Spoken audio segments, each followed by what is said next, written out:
دەنگت نییە هاورە شەماڵ، دەنگت نییە. ئازیزان و خۆشەویستان، ئەمڕۆتان شاد و ئەم کاتتان باش. خۆشحاڵم جایشتر لەگەڵەوە ئازیزان من و هاوڕێم ڕەحمان حسێنزادە بۆ پێشکەشکردنی بەرنامەیەشتی لە بەرنامەکانی دیالۆگ لەسەر پرسە گەرمەکان. بەرنامە ئەم جارەمان تایبەتە بە جەنگ و وێرانکاری لە ئێران و ئایندەی کۆمەڵگای ئێران و کوردستان. هاوڕە ڕەحمان، ئەم کاتت باش، ئومێدوارم باش بیت. منیش هەر ئومێدوارم تۆش باش بی. سڵاوم هەیە بۆ بینەران و بیسەرانی بەرنامەکەمان، دەستت خۆش بێ. بەر لە دەستپێکردنی بەرنامەکە پێم خۆش هاوڕیانێک کە لەگەڵمانان لینکی بەرنامەکان لە ڕێگەی خۆیانەوە پەخش بکەن تا بینەرانێکی زۆرترمان لەگەڵا بن. ئازیزانێک کە بیانوێ بەشدار بن لە بەرنامەکە یاتوانن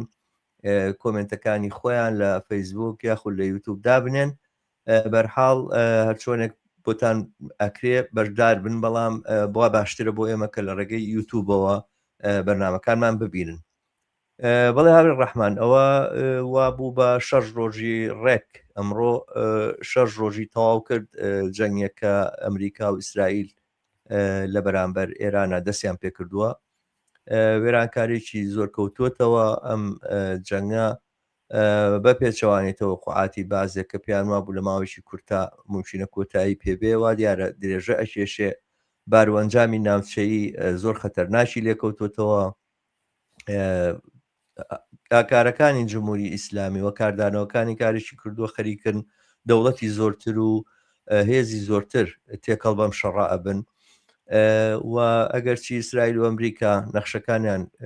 کەمێک جیاوازی تایە، بەڵام وا دیارە ئەم ئاراستەی ئەم جەنگە بەرەو ماڵوێرانیشی زۆر گەورە نەک لە ناوچەی لە ئێران و لە کوردستانە بگرە، لەسەر تاسەری ناوچەکەیە بەرەوە ئەوە ئەچێ. ئەم دۆخە دیارە کاریگەری لەسەر خۆرهەڵاتی ناوەڕاست بەگشتی داناوە. عێراقی خستۆتە ژێر سێبەری خۆیەوە، لوبنان کەمێک پێشەستە گوێم لە دەنگ و باسەکان بوو کە بەیروت بەرەوە ئەوە چێ ببێ بە غەزەیەکی تر لە پاڵ ئەو وێرانکاریەکە لە غەزەیە ڕوویدا، لەوێش ئەماشت دووبارە بێتەوە. بۆم بابارانەکان لەسەر تاران بەردەوامە، وێرانکاریی زۆر زۆر گەورە کەوتوتەوە. هێزی زۆر کۆنەپەرستوانە ئامادەن بووە ئەوەی کە لە درێژەی ئەم شەڕەیەوە لە درێژەی ئەو هەوڵانەیە کە ئەمریکا و ئیسرائیلی دەن سیناریۆیەکی تاریک بەڕاستی بەسەر ئێرانە بە تایبەتی بێنن کە دیارە درێژکراوەکەی و مەینەتیەکانی تەواوی خۆرهەڵاتی ناوەڕاست ئەگرێتەوە. پێم خۆش سەبارەت بەمانە ئەمڕۆ قسە بکەین. تقریبەن زۆرتریش فۆکوسمان لەسەرەوە بێچیکردن خنجەماوەری خەڵکی ئێران و کوردستانیش چۆنی ڕوبەڕووی ئەم ڕووداوانە ببنەوە و چۆن بە کەمترین زەرەرەوە لی دەرچن. بەرحاڵ لێکدانەوەی جۆر بە جۆر هەیە کە خەڵکانێک پێیان وایە کە ئەماتوانێت سەرەتای شۆڕشێک بێ، بەڵام ئەوەی کە ئابینرێتەوەی کە بەرچاوە ئەوەیە کە ئەم جەنگە زۆرتر لە جەنگی ساڵی 1991 ئەچێ کە لە بەرامبەر عێراقا ئەنجام دراوە. سەرنجامی ئەوە تەنها مەینەتی بەشی خەڵکی کارگەر و زەحمەکێشی کوردستان و عێراق بوون. ئەم مەینەتیانە چۆن کەم کرێتەوە. قسە و باسمان و گفتوگۆمان ئەمڕۆ لەسەرمانە چڕەکەینەوە. من پێم خۆشە تۆ دەست پێ بکەی چۆن ڕووداوەکانە بینی و درێژکراوەکانی ئەم جەنگە چۆنە بینی و ئەو هەڕەشانەی کە لە بەرچاون و لە ئایندەشا ممکنە بێنە پێشەوە چۆن هەڵسەنگێنی فەرموو. لە پێش هەموو شتێکە زۆر جێگای داخە شەڕێکی ئاوا ماڵوێران کرد بەسەر کۆمەلگای ئێرانە داسەپاوە، بەڵام هەر ئێستا و هەر لە ڕۆژی ئەوەڵیشەوە معلوم بوو ئەو شەڕای ئەم جارە هەر لە چوارچێوەی جوغرافیای ئێرانە نامێنێتەوە و ئێستا ئاشکرایە بۆتە شەڕێکی منتەقەیی. تۆ نێویە وڵاتانی کەڵان دەرگیر بوون با تێکراری نەکەمەوە باست کرد و ئەبێ ئەوەمان لەبیر بێ ئەم شەڕی کە ئەکرێ تەواوەن پەیوەندی هەیە بە شەڕێک کە لە دوای 7 ئۆکتۆبر ئیسرائیل دوای حملەکەی حەماس دەستی پێکرد، یعنی جزوی شەڕێک بوو کە هەر ئەوەختە زۆر شەڕە باری ناوچەیی بوو، باری منتەقەیی بوو، لوبنانی گرتبووەوە، یەمەنی گرتبووەوە، هەرە وەختی شەڕی 12 ڕۆژە لەگەڵ ئێران کرا دەرنەتیجە ئەمە لە چوارچێوەی نەقشە و پلانی ئەمریکا ئیسرائیل بۆ ڕۆژهەڵاتی ناوەڕاست و ئەوەی پێیاڵەن خاوەرمیانەی تازە و حتا بە دوایدا تەرحی ئیبراهیم داسەپێنن بەسەر کولی وڵاتانی منتەقە و ئەوە لەم نێوەدا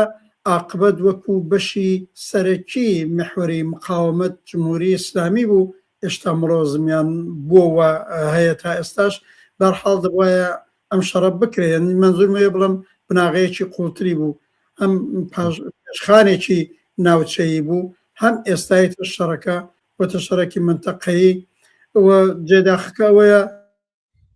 هەر لەم ماوەی ئەم شەڕ ڕۆژەدا کاولکاری زۆرە ژرانی خەڵکی سیڤیل زۆرە ئاماری باڵای 1000 کەس هەیە حتەنیا یەک نمونە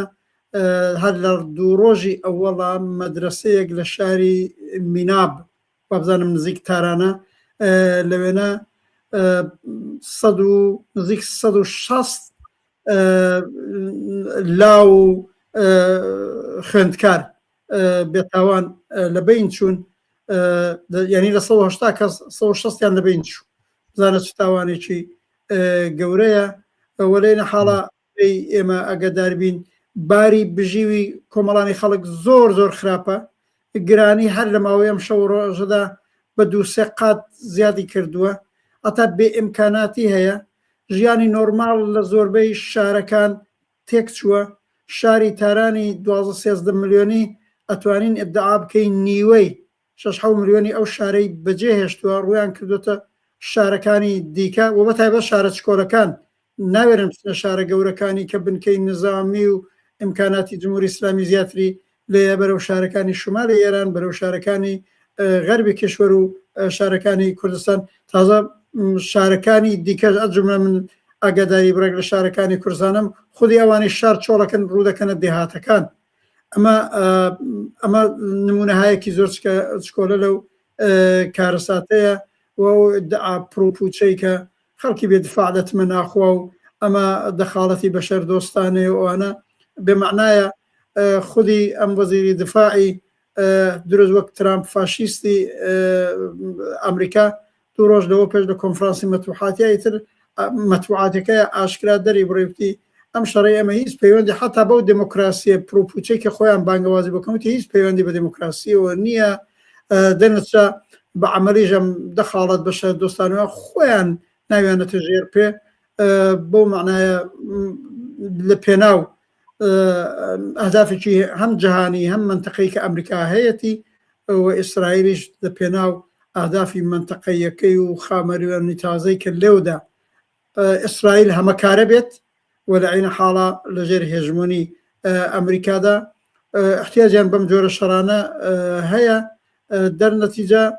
ئەمە دەلیلەکانیەتی کارەساتی ئاواشی دەکەوتوتەوە ئەلانیتە شەڕەکە باری منتەقەی پەیدا کردووە من لە یەک کەلامدا ئەوە بڵێم خەریکە کۆمەلگای ئێران بەرەو سناریویەکی تاریکە بات و ئاساوارەکانی دیارە لە درێژەی قسەمانە زیاتر لەسەری قساکەین تا ئێستاش لەو 6 ڕۆژەدا دروستە بە لەحاظی نظامی زەربەی زۆر قورسیان وەشاندووە بەڵام ڕاستەکەی هەم ئەمریکا هەم ئیسرائیل یەک باڵێکی ئیستراتیژیەکەیان پەچی کەوتووە ئەوان لەسەر ئەوە حساب ئەکەن هەم لە شەڕی 12 ڕۆژەیەوە بوو هەم ئێستا کە گۆیان بەم زەرب وەشانانە کارێ بکەن خەڵکی تووڕە لە جمهوری ئیسلامی بێنە شەقام و بە ئەتراز و تەظاهرات زاهرەن ئەو خەڵکە ببنە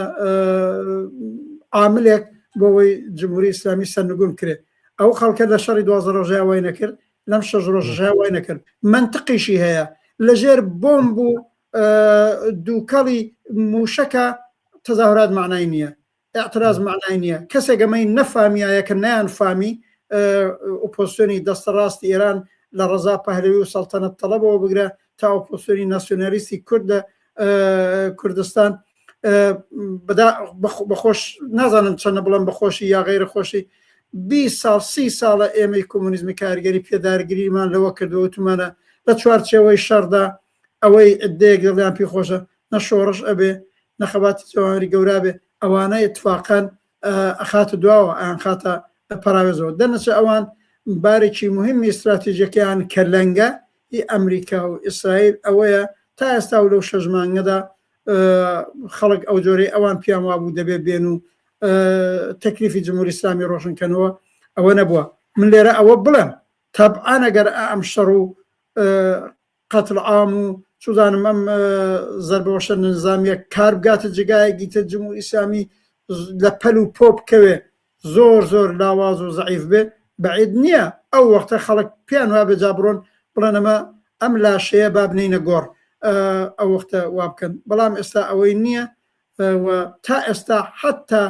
لەباری خەبات و مبارزە و تەمەشای بکەیت ئەم شەڕە زەربەی قورسی لە خەبات لە شۆڕەژێڕیەتی لە فەزای شۆڕەجێرانە لە کۆمەلگای ئێران داوە دوو خاڵ هەیە هاوڕێ ڕەحمان لێرەیە یەکێکەوەیە کە پێم باشە ئاماژەی پێ بکەن یەکێکەوەیە کە تەسەوڕێکی ئاوا هەیە کە ئەم دواکەوتنەی ئاڵ و گۆڕ لە ئێرانە یاخودەوەی کە جمهوری ئیسلامی ئێران تەسلیم نەبووە بە جۆرە لە جۆرەکان وای لێک ئەدرێتەوە کە سەرنجام ئەم شەڕە درێژە ئەخایەنەوە ئەمە ئەکاتە ئەوەی کە ئەمریکا و ئیسرائیل لەم شەڕە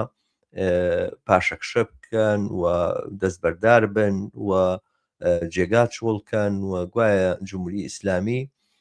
دەستی باڵای هەیە کە بە لێکدانەوەی من ئەو تەسویرە شتێک لە بەرچاو ناگرێ ئەسڵەن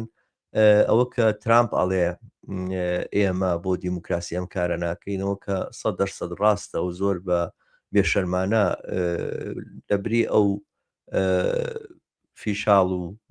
دەلەسانەی کە لە جارانە لە ئەکرا بە ڕیتۆریکێک بۆ پاساودانی ئەوەی کەوا بۆچی جەنگ ئەکرێت و شەڕەکرێ و بۆچی ئەم وڵاتانە وێران و خاپورەکرێن ئەو زۆر باشکرا ئەڵێ باسەکەمان باسی دیموکراسی نیە بە شوێن دیموکراسیەوە نین بە شوێنەوەی ئەم ڕژێمە بگۆڕێت و ئەو هەڕەشانەی کە لە سەرمانە گوایە کۆتایی پێبێ دیارە دووبارە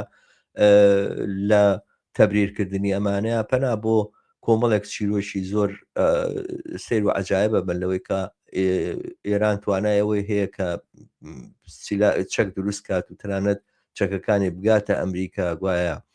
هەفتەیەکی ماوە بۆی کەوا بۆم بینن ئەتۆمی دروست بکات و ئەم بۆمبە ئەتۆمیە تەواوی معادلەکان لە خۆرهەڵاتی ناوەڕاست و لە دنیاە ئەگۆڕێەوە خەریکە جەماوەری خەڵکی ئەمریکا بە تایبەتی کە ئەو قەول و وعدیدا بوو کە نابێتە هۆکاری شەڕێکی نوێ و شەڕێکی نوێ هەڵناگیرسێنێ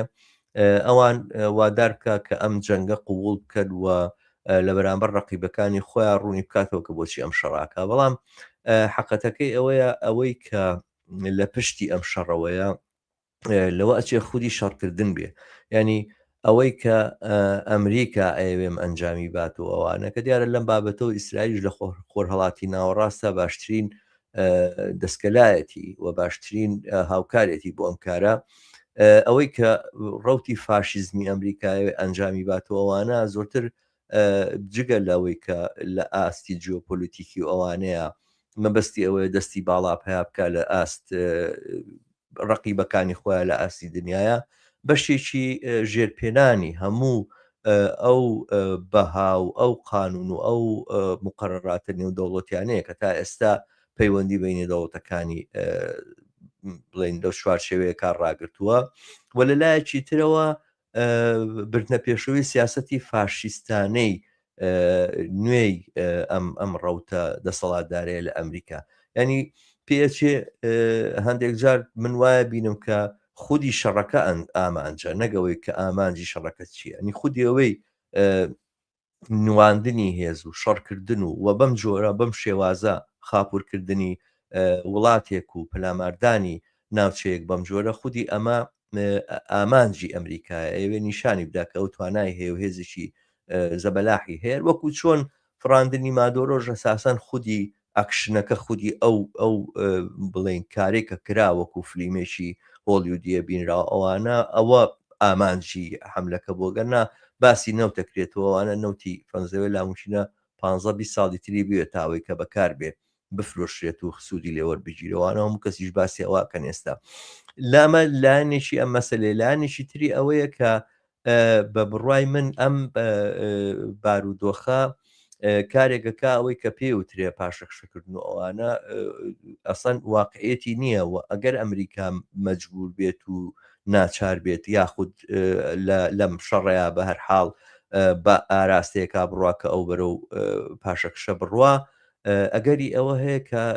قەتڵ و عامێک و یاخود تەنانەت بگاتە بەکارهێنانی چێکی زۆر خەتەرناکیش لە ئێرانە درێغی ناکەن واگەر ئەم ڕێگایە نەگرێتە بەر ممکنە دەست بخاتە ناو ئێرانەوە هەر ئێستاش هەوڵەکانی بۆ گۆڕینی دۆخەکە لە ناو ئێرانە بە سیونارێکی تاریک زۆر زۆر بەرجەستە و دیارە ئەو هەوڵانەی کە ئەیدا و ئەو تەلەفۆن و پەیوەندیکردانەی کە بۆ نمونە بە بەرزانی و بافڵ تاڵەبانیەوە کراوە یاخود بە بڵێن سکرتێری حیزبی دیموکراتی کوردستانی ئێرانەوە کراوە نیشانی ئەوە ئەدا کە بەڕاستی ئەمریکا خەریکە بە ئاراستەی تێکدانی ئێران و ڕوبەڕووکردنەوەی لەگەڵ سیناریۆکی تاریکە هەنگاو بنێ ینی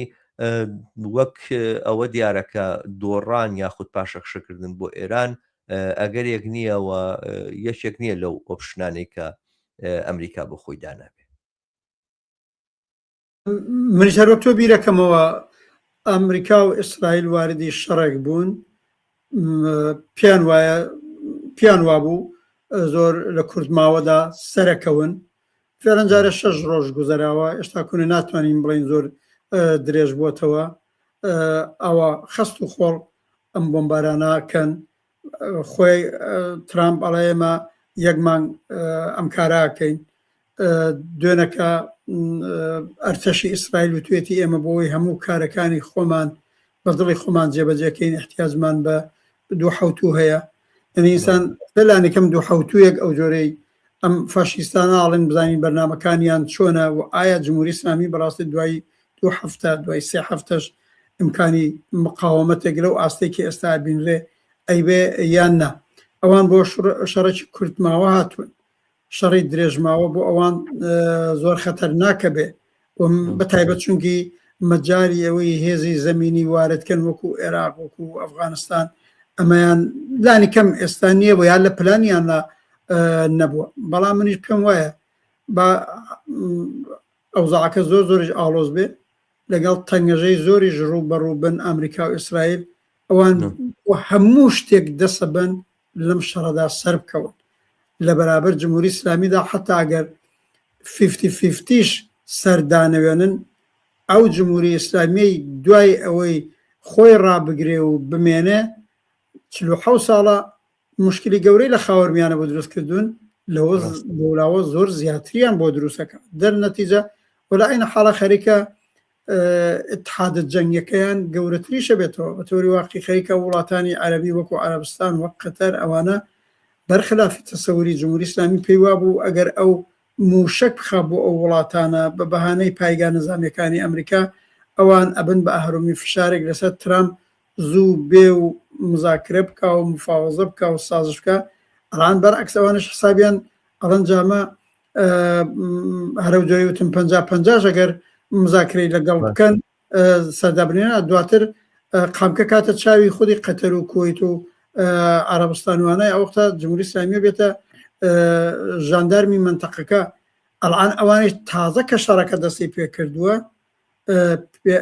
شکستی جمهوری ئیسلامیانەوێ لەم نەپرسی دەرنەچە لەوانەیە جبهەی شەڕەکە لە 70 ڕۆژی هەندەیە گەورەتر بێتەوە خودی عەرەبستان هەڕەشەی کردووە قەتەر هەڕەشەی کردووە و بەتایبەت ئەمڕۆکە ئازەربایجان جمهوری ئیسلامی دیارە بە چ مەحاسبەیەکی خۆی موشکیشی خستووە بۆ نەخجەوان و بۆ منتەقەیەک لە ئازەربایجان لەگەڵ کاردانەوەی توندی ئازەربایجان ڕوبەڕووە ئازەربایجانی یەکێ لە دەوڵەتە هەرە هاوپەیمانەکانی ئیسرائیلە ئەنی مەسەلە لە پشتیوانیەکی گەورەی ئیسرائیل بەرخوردارە دەرنەچە ئەوە وەلایەنە حاڵە منیش وا بیرەکەمەوە ترامپی فاشیست حازرە دەست بەرێ بۆ هەموو کەرەستەیەک بۆی تیا سەرکەوێ من ناڵم حتمما لە بۆمبی ئەتۆم ئیستفاداکە بەڵام لە زۆر کەرەستەی پێویستی جەنگی ئەگە کۆمەڵکوژیشی لێ بکەوێتەوە لە شارێک لە شوێنێک ئەو کارە بکە ئەمە لەو بابەتەوە دەرنەتیجە بەڵام هەرەوەی 6 ڕۆژ ئێستا ئاوا چۆتە پێشێ زۆر بە دڵی ئیسرائیل و ئەمریکا نەبووە پیاما بۆ واخەن لە کوردماوەدا و بە چەند ڕۆژێک بە تایبەت حسابیان لەسەرەوە کردبوو جەماوەری خەڵکەکەژە ڕژێنە خیابان و کاری جمهوری ئیسلامی یەکسراکەن جمهوری ئیسلامیش خۆی بۆم شەڕە ئامادە کردبوو ئەمجار لە شەڕی 12 ڕۆژەیە بڕێ غافڵگیر بوو خۆشیان وتیان غافڵگیر بووی بەڵام لە دوای شەڕی 12 ڕۆژە هەم جمهوری ئیسلامی زانی شەڕێکی دیکە ئەبێتەوە هەم ئەمانی خۆیان هەردوو تەرەف خۆیان ئامادە کردبوو و ئەم جارە خۆ تیارکردنێکی زیاتریان بووە حتا خامنەیی و دارودەستەکەی بەڕاستی خامنەی دای نەبوو بکوژرێت مادام لای خۆی دای نابوو سەردانە نەوێنێ و تەسلیم نەبێ دای نەبوو بکوژرێ خۆی دەستوری داوە هەر پۆستێکی دەوڵەتیە بێ 4 جێنشینی ببێ بۆ ئەوەی معلوم بێت دەنەچەوە تا ئەوجەی بمبارە بگەڕێتەوە شەڕەکە لانیکەم من پێما بێ ئەوەی چاوەڕوانە کرێت لە 2 هەفتەی ئایندە تو لە کێشێ ئەو وەختە ئینسان دەتوانێت کۆبەندێ بکە ئایندەکەی چۆنە بێ بەڵام هەر ڕۆژێکی لێ بگوزارێ کارەساتەکە گەورەترە منتەقەیترە نالەباری بۆ کۆمەڵانی خەڵک زۆر زیاترە دەرنەچە مەگەرەوەی فەرزگەین دوای 2 هەفتە 3 هەفتە بەڕاستی ئیتر دەم و دەستگای نظامی و سەرکوتگەری جمهوری ئیسلامی تەواو فەلەج بێ ئەو وەختە هەم ئەمان زاڵترە بن لەو بڕوایەدا هەم وەختێ جمهوری ئیسلامی تر ئیمکانی سەرکوتی گەورەی وەکو مانگ نیوێ لەوە پێش 2 مانگ لەوە پێش نەمێنێ ئەو وەختەی تر جەماوەر ڕەنگە بێنە مەیدان و کاری جمهوری ئیسلامی تەواو بکەن بەڵام لێرەشدا ڕێگری هەیە لە بەرابەر جەماوەردا چونکی خەریکن ڕەوتی ڕووداوەکانی نێو ئێران بەرەو شەڕی ناوخۆیە بن بەرەو هەرجوو مەرجە بن بەرەو سناریۆی تاریکە بن ئەوە هەر ئەمڕۆ ترامپ ئەعلامی کردووە لە عەمەلیاتی نظامی کوردەکان پشتیوانیەکە معنایەوەیە هەر ئەم 6 حیزبی هاوپەیمانەی وا دیارە لە ژێر زەختی ئەمریکاش ئەم هەم پەیمانیان دروست کردووە دەنا بۆ 20 ساڵە بۆیان دروست نابوو معلومە پۆلیان وەرگتووە کەرەستەی جەنگیان وەرگرتووە لە مەرزەکە خۆیان تیار کردووە ئەوە دواتر لە ئیدامی قسەیاچینە سەری ئەمە لایەکێتی حتا هەر ئەمڕۆ من لە تەحلیلگەرێکمە بیست جەیش العەدلێکی تقریبا داعشمانەن هەیە لە منتەقەی سیستان و بلوچستان خەریکە ئەوان تیار بکرێت لە شوێنەکانی دیکەش هەتا ئیمکانی دەخاڵەتی وڵاتانی وەکو تورکیە و شتە لە ئەوزاعەکەی ئێرانە هەیە بەرحاڵ وەزیەتێکی زۆر زۆر ئاڵۆزە من پێما بێ سناریۆیەکی زۆر خراپ ئەلئان لە بەرابەر کۆمەڵانی خەڵکی ئێراندا زۆر باشە دەستخۆش هاوڕیانێک کۆمنتە نووسن حتمما کۆمنتەکان پیشانێم لەسەر شاشەکە بەڵام هەوڵدەین لە ئەخیری بەرنمەکانە بە کۆمنتەکانە بچینەوە و قسە و باسییان لەسەر بکەین حتمما دەستان خۆش بێ و هاوڕانیشمان کە لەگەڵە ناوڕانێکی باش بینەری بەرنمەکانمان بینەرێکی باشمان لەگەڵایە گەر کۆمەک بکەن لایەن خۆتانەوە لینکی بەرنمەکە لە سوشیال میدیای خۆتان بڵاو بکەنەوە تاکو بینەرانکی زۆرتر بینەری بەرنمەکانمان بن جێگەی سوپاسە ئەگەر تا ئەستەژ نەتان کردووە کەناڵی هیوا لەسەر یوتیوب سەبسکرایب بکەن و بە دۆست و ئاشنانی خۆتانی بناسیێنن هاوڕێ ڕەحمان من خاڵێکە بازەکرێت لەسەر مۆزوعی ئەوەی کە ئەم شەڕە بێتە هۆی شۆڕش هەڵگیرسان یاخود ئەوانە من وازانم لە حساباتی کەسانێکا کە عاقڵ بن بەهەرحاڵ کە ورد ببنەوە و بزانن نەگەوەی کە تێڕوانینی سیاسی و بڵێن هەڵسەنگاندنی سیاسیان چیە هەڵوێستی سیاسیان چیە هەر ئۆبجێکتیڤ لە ڕووداوەکان بڕوانن ئەوە زۆر باش ئەزانن خەڵکێکە لە ترسی بۆم خەریکە خۆیە شارێتەوە و پەنایەک پەیاناکە خۆیتیا حەشار بدا و ئەوانە لە سەروبەندی بۆم بابارانە تارانە بینی ئەسڵەن بۆ بە مەیدانی شەڕ لە دۆخێکی ئاوایە خەڵک چۆنچۆنی ئەڕژێتە سەرجادەوە چۆنچۆنی پەلاماری دەسەڵاتی دەوڵەتەدا ئەمە ناکرێت تا لە عێراقی شاوەختێک ئێمە بیری دێنینەوە ساڵی 1991 نەک لە کاتی شەڕەکە نەک لەو کاتەیە کە سوپای عێراق لەکوێتە ڕوبەڕووی پەلامارە بۆ ئەوانە وەکو لەو کاتەیە کە معلوم بوو کە سوپای عێراق دۆڕاوە و پاشەخشەی کردووە کوێتی بەجێهێشت پاژەوەی کە ئەیوت بەجێ نای هەڵمو تا دوا نەفەس شەڕەکەین و تا دوا دڵۆپی خوێن داکۆشی لە کوێتەکەین و ئەوانە و ئەرزی خۆمانەوە بە کەسی نادەین پاژەوەی کە ئەرتەشەکەی جێشەکەی پاشەخشەی کرد و کەوتە ئەوەی کە دیار و ڕوون بوو کە تێکشکانێکی گەورە تێکشکاوە و ڕازی بوو و ملی دانەوان بۆی کەەوە کۆتایی بە شەڕەکە بێنی ئەو کاتە بوو کە ئەو جوڵانە و جۆڵ و خرۆشە جەماوەریێژ لە سەرتاسەری عێراق سەرەتا لە باشووری عێراق و دواتریش لە کوردستان دەستی پێکرد ینی ئەوەش کە لە ئێرانە هەیە ئەوەی چاوەڕوانەکری ئەوەیە کە لە دوای ئەم شەڕەوە ئەوە بێ من نەک ئەو جوم و جۆڵانەی کە ئێستا خەریکە ئەکرێن و ئەو پەلامارانەی کە خەریکن ڕێک ئەخرێن و ئەوەی کە لە بەلوچستانەکرێەوەی کە لە کوردستانە ئەکرێ من پێم وایە تەنانەت جوم و جۆڵەکانی دوای ئەوەی کە شەڕیش کۆتایی دێ ئەوانە ئەگەر خەڵکانی ئازادی خواز و کۆمونیستەکان و سۆشیالیستەکان و ڕابەرانی کارگەری و ئەوانە وریانە بن ئەوەش ئەتوانێت لە چوارچێوەی هەمان ئەو سیناریۆ بێتە پێشەوە کە ئەمریکا و ئیسرائیل بۆ ئێرانیان داناوە ینی باسەکە هات تەنها لە کاتی شەڕەکەیان نییە خودی دوای شەڕەکەشینەکە ممکنە زۆر کەس لە ناو ڕەوتی سۆشیالیستیا وا بیرەکەنەوە جایی بۆ چی شۆڕشی ئۆکتۆبەر لە ئەنجامی شەڕاکەوتەوە شەڕ ئەتوانێ وەسیلەیەک بێ تا کۆمونی پاریسی ژێمە دوو ڕووداوی زۆر گەورەی ڕاپەڕینی کارگەریمان هەیە هەردووچی بە دوای شەڕا هاتوویشیان بە دوای پەلاماری ئەڵمانیا و بۆ سەر پاریس ئەویتریان بە دوای تێکشکانی یاخود بە دوای شەڕی جیهانی یەکەما بوو کە معلوم بوو کە ڕووسیا ناتوانێت لەو شەڕەیە بە باسکیی باڵای هەبێت و سەرکەوێت بەڵام ئەو دەم شەڕەکان شەڕی ناوشار نەبوون ئەو دەم درۆن نەبوو ئەو دەم فرۆکە نەبوو بۆمباران بکە ئەو دەم خەڵک لە تاو بۆمباباران و ماڵوێرانی و ئەوانە بۆ دەرەتانێک ناگەڕا شەڕ لە جەبەکان ڕوویەدا شەڕ ئەرتەش ئەیکرد شارەکان بەڵێ تووشی قات و قڕی و برسێتی و دۆخێکی نالەوار و نەهەموارە بوون و ئەوانە بەڵام ئەمنیەتی ناوشارەکان بەو جۆرێکی ئێستا هەڕ لە هەڕەشەیە هەڕەشە ناکرێت شەڕی ئەم ڕۆژانە لەسەر جەبهەکان ڕوونایە شەڕی ئەمریکا لەگەڵ ئێرانە هیچ جەبهەیەکی نییە هیچ بەرەیەکی نییە هیچ جێشێک لە بەرامبەرێکترا نەوەستاوەتەوە و ئەوەی کە ئەبێ بە قوربانیەوەی بێ بە ئەکوژدێ بە پێی ئەو بڵین راپۆرتانی کە لە ئێرانەوە دێ وا خەریکە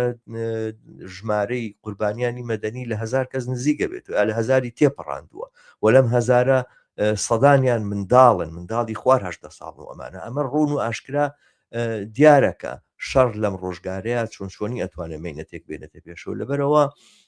بەگشتی دۆخێکی نالەبار و کۆنەپەرستانە کە شەڕێکی لەم بابەتە ئەیهێنێ نەک ئەم ڕۆژانە کە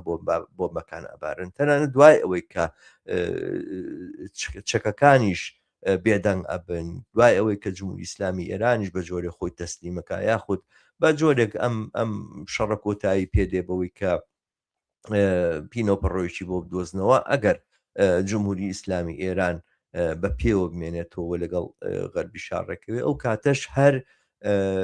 دووبارە ئەو جوم و جۆڵانە لەژێر کاریگەری ئەم شەڕ و ئەم کۆنەپەرستیا بن کە ئەمریکا و ئیسرائیل بۆ ناوچەکەیان هێناوە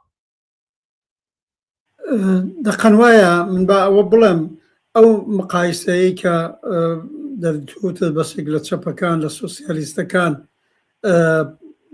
کە بەنەوعێک لایەنگری لە شەڕیژەکان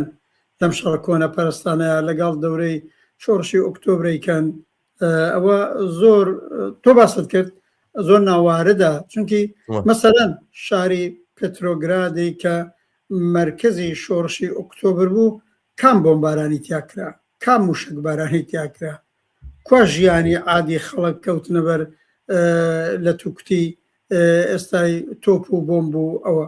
شەڕ لە مەرزەکان بوو لە مەیدانەکانی شەڕ بوو و حتا پێشەوەی شەڕەکە تەسیری عاقبەت دیارە لە نەتیجەی شەڕ باری ژیانی کۆمەڵانی خەڵک لە ئاڵمانیش و لە رووسیەش و لە هەموو وڵاتانە خراپ بوو بە تایبەت لە رووسیا بەڵام لە دوای ساڵی 1950 تا گەین 1970 کۆڵە گڕەوتی خەباتکارانە لە وڵاتە شکڵی گرت بوو هێزی چەپ و سۆسیالیست و حزبی بۆلشویک بەو جێگایە گەیشت بوو ڕەهبەری معتبەری بوو تۆ دی خەباتی کرێکاری خەباتی جەواوەری هەرەوەی عاقبەت لە مانگی شوبات تا ڕوویدا یا ئێمە پێڵێن مانگی فێوریە یا لە مارسا بوو وابزانم بۆنە هەشتی مارسەوە بوو ژنان بە فۆریە بە شوبات ناسراوە بە فۆریە ناسراوە بەس خۆی ماس بۆ هەشتی مارسی ئەو وەختە باڕها بە تاریخی ئەوان دەنەچە ئەوە خەباتی ژنانی ئازادی خواست بوو هاتنە مەدان بوو بە دەستپێکی ئەو شۆڕشەی کە نەبڕایەوە تا عاقبەت لە شۆڕشی ئۆکتۆبردا براوە تەبعاً شەڕیش کاریگەری خۆی بوو لە منە پرسێ وەختە حیزبی بۆڵشەویکی لەنین زۆر ژیرانە تێگەیشتوانە وەختێ شعاری ئەوەیاندا نان و سڵح و زەوی سڵحەکە لەبەر و سەربازە گیر خوارد و بەدەست شەڕەوە بوو کە ئەندی دەست شەڕ نەجاتیانەبێ یا خەڵکی کە بەدەست شەڕەوە گیری خوارد ئێستا وانە ئێستا عاقبەتەرەوەی تۆ باس کرد کاولکاری لە تاران ڕووەدا لە نێو شارەکان ڕووەدا لە شاری سنەیەک کە یەکێ وەک من زۆر لێ ئاگادارم و شاری سوور مەشهور بووە لەم 5-6 ڕۆژەدا بەو بۆمبارانانی کراوە خەڵک نیوەی ئەسان شارەکەی بەجێشتۆ چۆت کێوشاخ و خانەباغ و دیهاتەکان زندگیەکە کوا ئەحسابی پێکرێ کوا تەزاوراتی پێکرێ کوا و حرەکەتی پێکرێ ئەمانە بەنەزەرم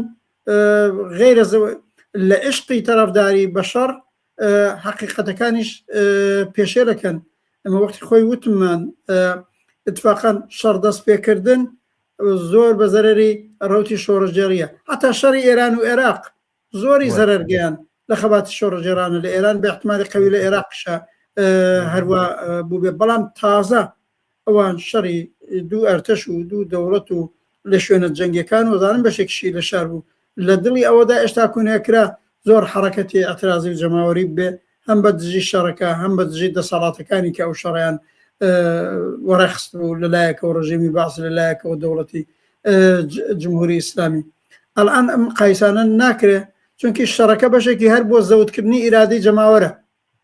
ئەممانە شەڕی 12 ڕۆژەیە دی هەرستا ژوا بوو هەر پێش ئەم جارە هەر ئەم جارە پێشەوەی ئەم شەڕە دەست پێ بکە کۆڵە خەباتی کرێکاری خەباتی جەماوەری دەستی پێکرد بووە تۆ تەمەشاکە ئەو قەتڵ ئامەی کرد جمهوری ئیسلامی لە 2 مانگ لەوە پێشە بەڵام کۆمەڵانی خەڵک بۆ یادکردنەوە لە عەزیزانی گیان لە دەستچوویان بەرحاڵ بە سرود بە سوخانڕانی بە پێداگری لەسەر خەبات بە دژی جمهوری ئیسلامی ئەهاتنە مەیدان دانیشگاکان دەستیان کردبوو بە اعتراضات و اعتصاباتی گەورە ئەم شەڕە هەمووی ئەلان پێشێر کردووە دەنچە منیش پێم وایە لە دەورەی شەڕەکانە من قسەکە ئەوەیە احتمالات زۆرە گەرم شەڕە بە 2-3 هەفتە توو بچێشە و وتم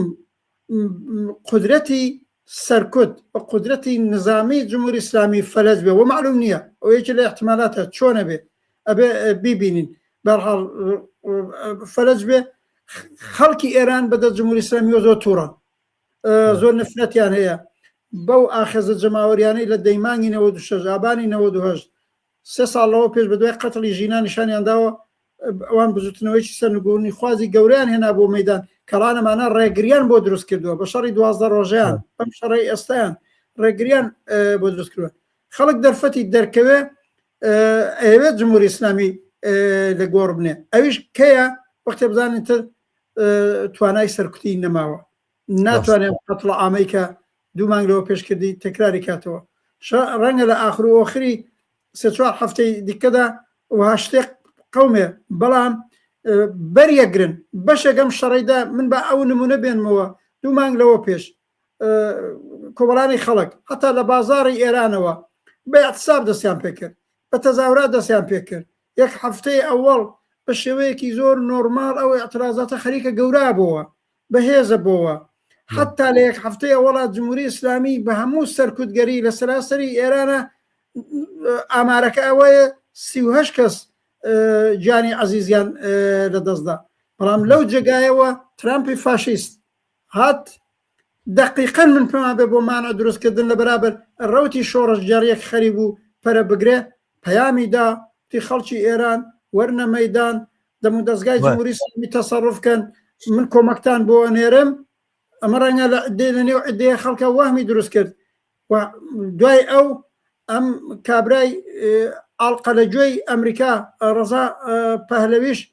بانگەوازی ئەو 19 مانگی دەیدا کەی کردە 9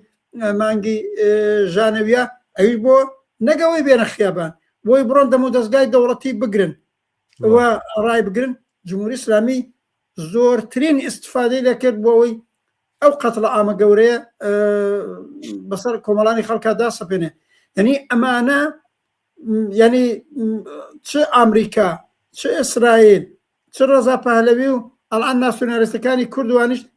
دەقیقەنەیانەوێ فەزا میلیتاریزە بێ، فەزا تەواو نظامی بێ، بێتە جێگای کشمەکش و باری نظامی بۆ ئەوەی کۆمەڵانی خەڵک نەیەنە مەیدان و تعینی تەکلیف نەکەن لەگەڵ جمهوری ئیسلامی. ئەوە خەتەرەکە کە ئێستا هەیە و هەر ئەوەیە خەریکە کۆمەلگای ئێران بەرەو سناریۆیەکی تاریکی هەرجومەرج و شەڕی نێوخۆیە بە لە نێو شەڕی نێوخۆیە لە کوردستان عێراق شەڕی نێوخۆیتان دیوە، لە ئەفغانستان دیومانە، لە هەر وڵاتێک بوو بێ لە لوبنانە ساڵها بوو ئەو وەختەی تر جەماوەر بێ ئیرادا کرێ خەبات سووریا لیبیا سووریا لیبیا یەمەن لەنەچە ئێستا شەڕەکە دەستی پێ کردووە. معلومە هەر ئینسانێکی ئازادی خواز دەڵێم شەرابێ بە فەوریەت تەواو بێ کۆتایی پێ بێ بەو لە حەزە، بەڵام خارج لە ئیرادە شەڕەکە دەستی پێ کردو. ئەلئان خەتەرەکە ئەوەیە اتفاقان مەسیری ڕووداوەکان بەرەو سناریۆی هەرجومەرج و داسەپاندنی شەڕی ناوخۆی بەرنەپێشێ بۆ ئەوەی ئێرادەی کرێکار و جەماور هەر زەوت کراو بێ نەتوانێت بێتە مەیدان. بەرحاڵ ئەمەی کە بچینە سەرەوەی کە ئۆبجێکتیڤی یاخود بە بڵێن کۆنکرێتی لایەنەکان خەریکی چین. بڵێ ڕەزا پەهلەوی تر لە پەسا پەیامەدا ئەگەرچی هەرچەنە خۆیە باتە پێشە و ئەڵێ من نەتوانم بەدیل بم و ئەلتەرناتیڤمەوەوانە لەلایەن ترامپەوە دەزەنرێ بەڕوویەوە یاخود زۆر تەمان بە شێوازێکی سەیریش ترامپ سەبارەت بە ئەلتەرناتیڤەکانی تر قسەی کرد. یعنی هەنێک کەسمان هەبووە لە ناو ڕژێمی ئێرانەکە ئومێدیەوەیان لێکراوە کە بتوانن ئاڵ و گۆڕێ دروستکەن، بەس ئەوانیشمان لەو پەلامارەی کە بردۆتە سەر بڵێن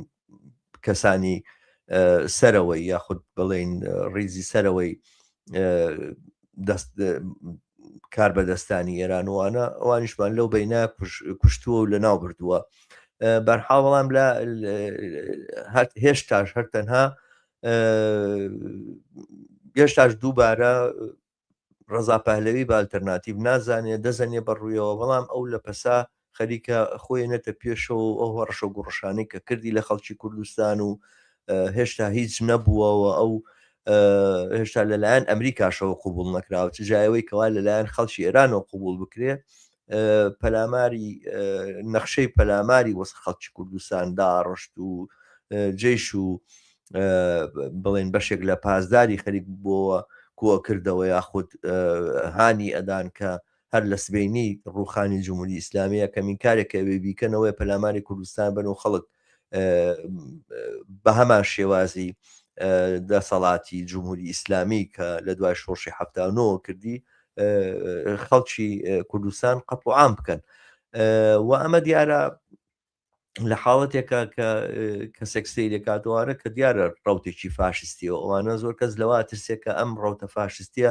دەسەڵات لە ئێرانە بەدەستەوە بگرێت و ئەوانە و هەموو ئازادیەکان ژێر پێ بنێت و هەمان دووبارەی ئەو کارانە بکاتەوە کە جمهوری ئیسلامی کا. بەڵام خەتەری گەورە لەوەیە کە لە ڕاستیە ئەوە چەندێک خەتەری گەورەتر لەوەیە کە نەتوانێت ئەو کارە بکە بگرە بەم جۆرە سیاسەتە فاشستیانەی دنەی فاشستەکانی تریش بە لە بەلوچستان و خوزستان و ئازەربایجان و کوردستانەوە بوابێ کە لە کاردانەوەی ئەم فاشیزمە ڕوون و ئاشکرایی ڕەزا پەهلەویە ڕەوتە فاشیستەکان لەوێ دەست بەڕاستی کوشتاری قەومی بێ بە شتێکە ئەو سیناریۆ تاریکەی کە ئێمە لە عێراقا بە جۆرێک بە کەمتر بینیمان بەڕاستی لە عێراقا، بەڵام ئەوی کە لە لیبیا و لە یەمەن و لە سووریا و لە ئەفغانستانەوانە دنیای شۆک کردەوانە دووبارە لە ئێرانە بە شێوازێکی زۆر فراوانتر و گەورەتر دووبارە ببنەوە و شەڕەم جارە شەڕ تەنها لە بینی کۆمەڵێک میلیشیایە نییە ببێ بە معنای کەلیمە شەڕێکی قەومی و ئەوەی کە لە بەڵقانە ڕوویدا و ئەو قەتڵ و عام و کوشتاری کە لە بەڵقانە ڕوویدا ئەوە ببێتە نسیبی کۆمەلگای ئێران کە دیارە یەکێک لە هێزەکانی سیناریۆی تاریک لە ئێرانە ڕەزا پەهلەویە و ئەو ڕۆتە فاشیستیەکە لە دەوری کۆبۆتەوە کە بە هیچ جۆرێک تەنانەت وجودی یاخود ناسنامەی جیاوازی خەڵکەکان کەسانێکە خۆیان پێیان وایە کوردنەوەمانە قوبوڵ ناکرێت بە ئەقوامیان دانێن بە تیرە و تایفەیان دانێن بە مەجموعەیەک گروپیان دانێن کە توانن لەگەڵ ئەوەیە کە تا ئێستا ژێردەستە بوون و هەڵاواردنێن لە بەرامبەرە ئەنجام درراوە بەڵام بە هیچ جۆرێک تووسکاییەکیان بۆ نەبێت کە لەژێر باری ئەو ستەمەیە ڕزگاریان ببێت لەوانە کە دیارە خەڵکی کوردستان ئەمە کە دیارە ناتوانێت ڕژێمێکی فاشیستی بۆ نمونەوەکو سەدام حسێن بێنێتە کایەوە کە بە دەستێکی پۆڵاین تەواوی وڵاتەکەی گرتبووە دەست و دەسەڵاتێکی مرکزی دروست کردبوو زۆرتر نەخشەیەکە و بڵێن ڕسێپتێکە یاخود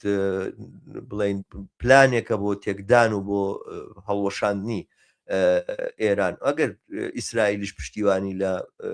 ڕەزا پەهلەویەکە زۆرتر من وازانم بەم دەلیلێ نەک بە دەلیلی ئەوەی کە ڕەزا پەهلەوی سەریدا بە دیوارەکەیە و کڵاوە بڵین جوولەکەیەکەی لەسەر کرد و دیفاع و داکۆشی لە ئیسرائیل کرد و یاخود هاوپشتی ئیسرائیلەکە زۆرتر بەو دەلیلەیە کە ببێتە هۆکاری هەڵوەشاندن و لەبەر یەکترازانی کۆمەلگای ئێران بەو شێوازە کە سیناریۆکی تاریکی وەکو لیبیا دووبارە بکاتەوە. تاوجێگایی بە جریانی سەڵتەنەت و ڕەزا پەهلەوی بگەڕێتەوە با من ئاوا بڵێم لەبەرەی بۆرژوازی لەبەرەی ڕاستی ئێران چەند بەشە یەکیان هەرم سەڵتەنەت تەڵەبان و ڕەزا پەهلەویە کە باڵی هەرە دەستە ڕاستی و فاشیستی نێو مەشروتە خواز و سەڵتەنەت تەڵەبان چونکە ئەوانیش چەند باڵیان هەیە مەڵان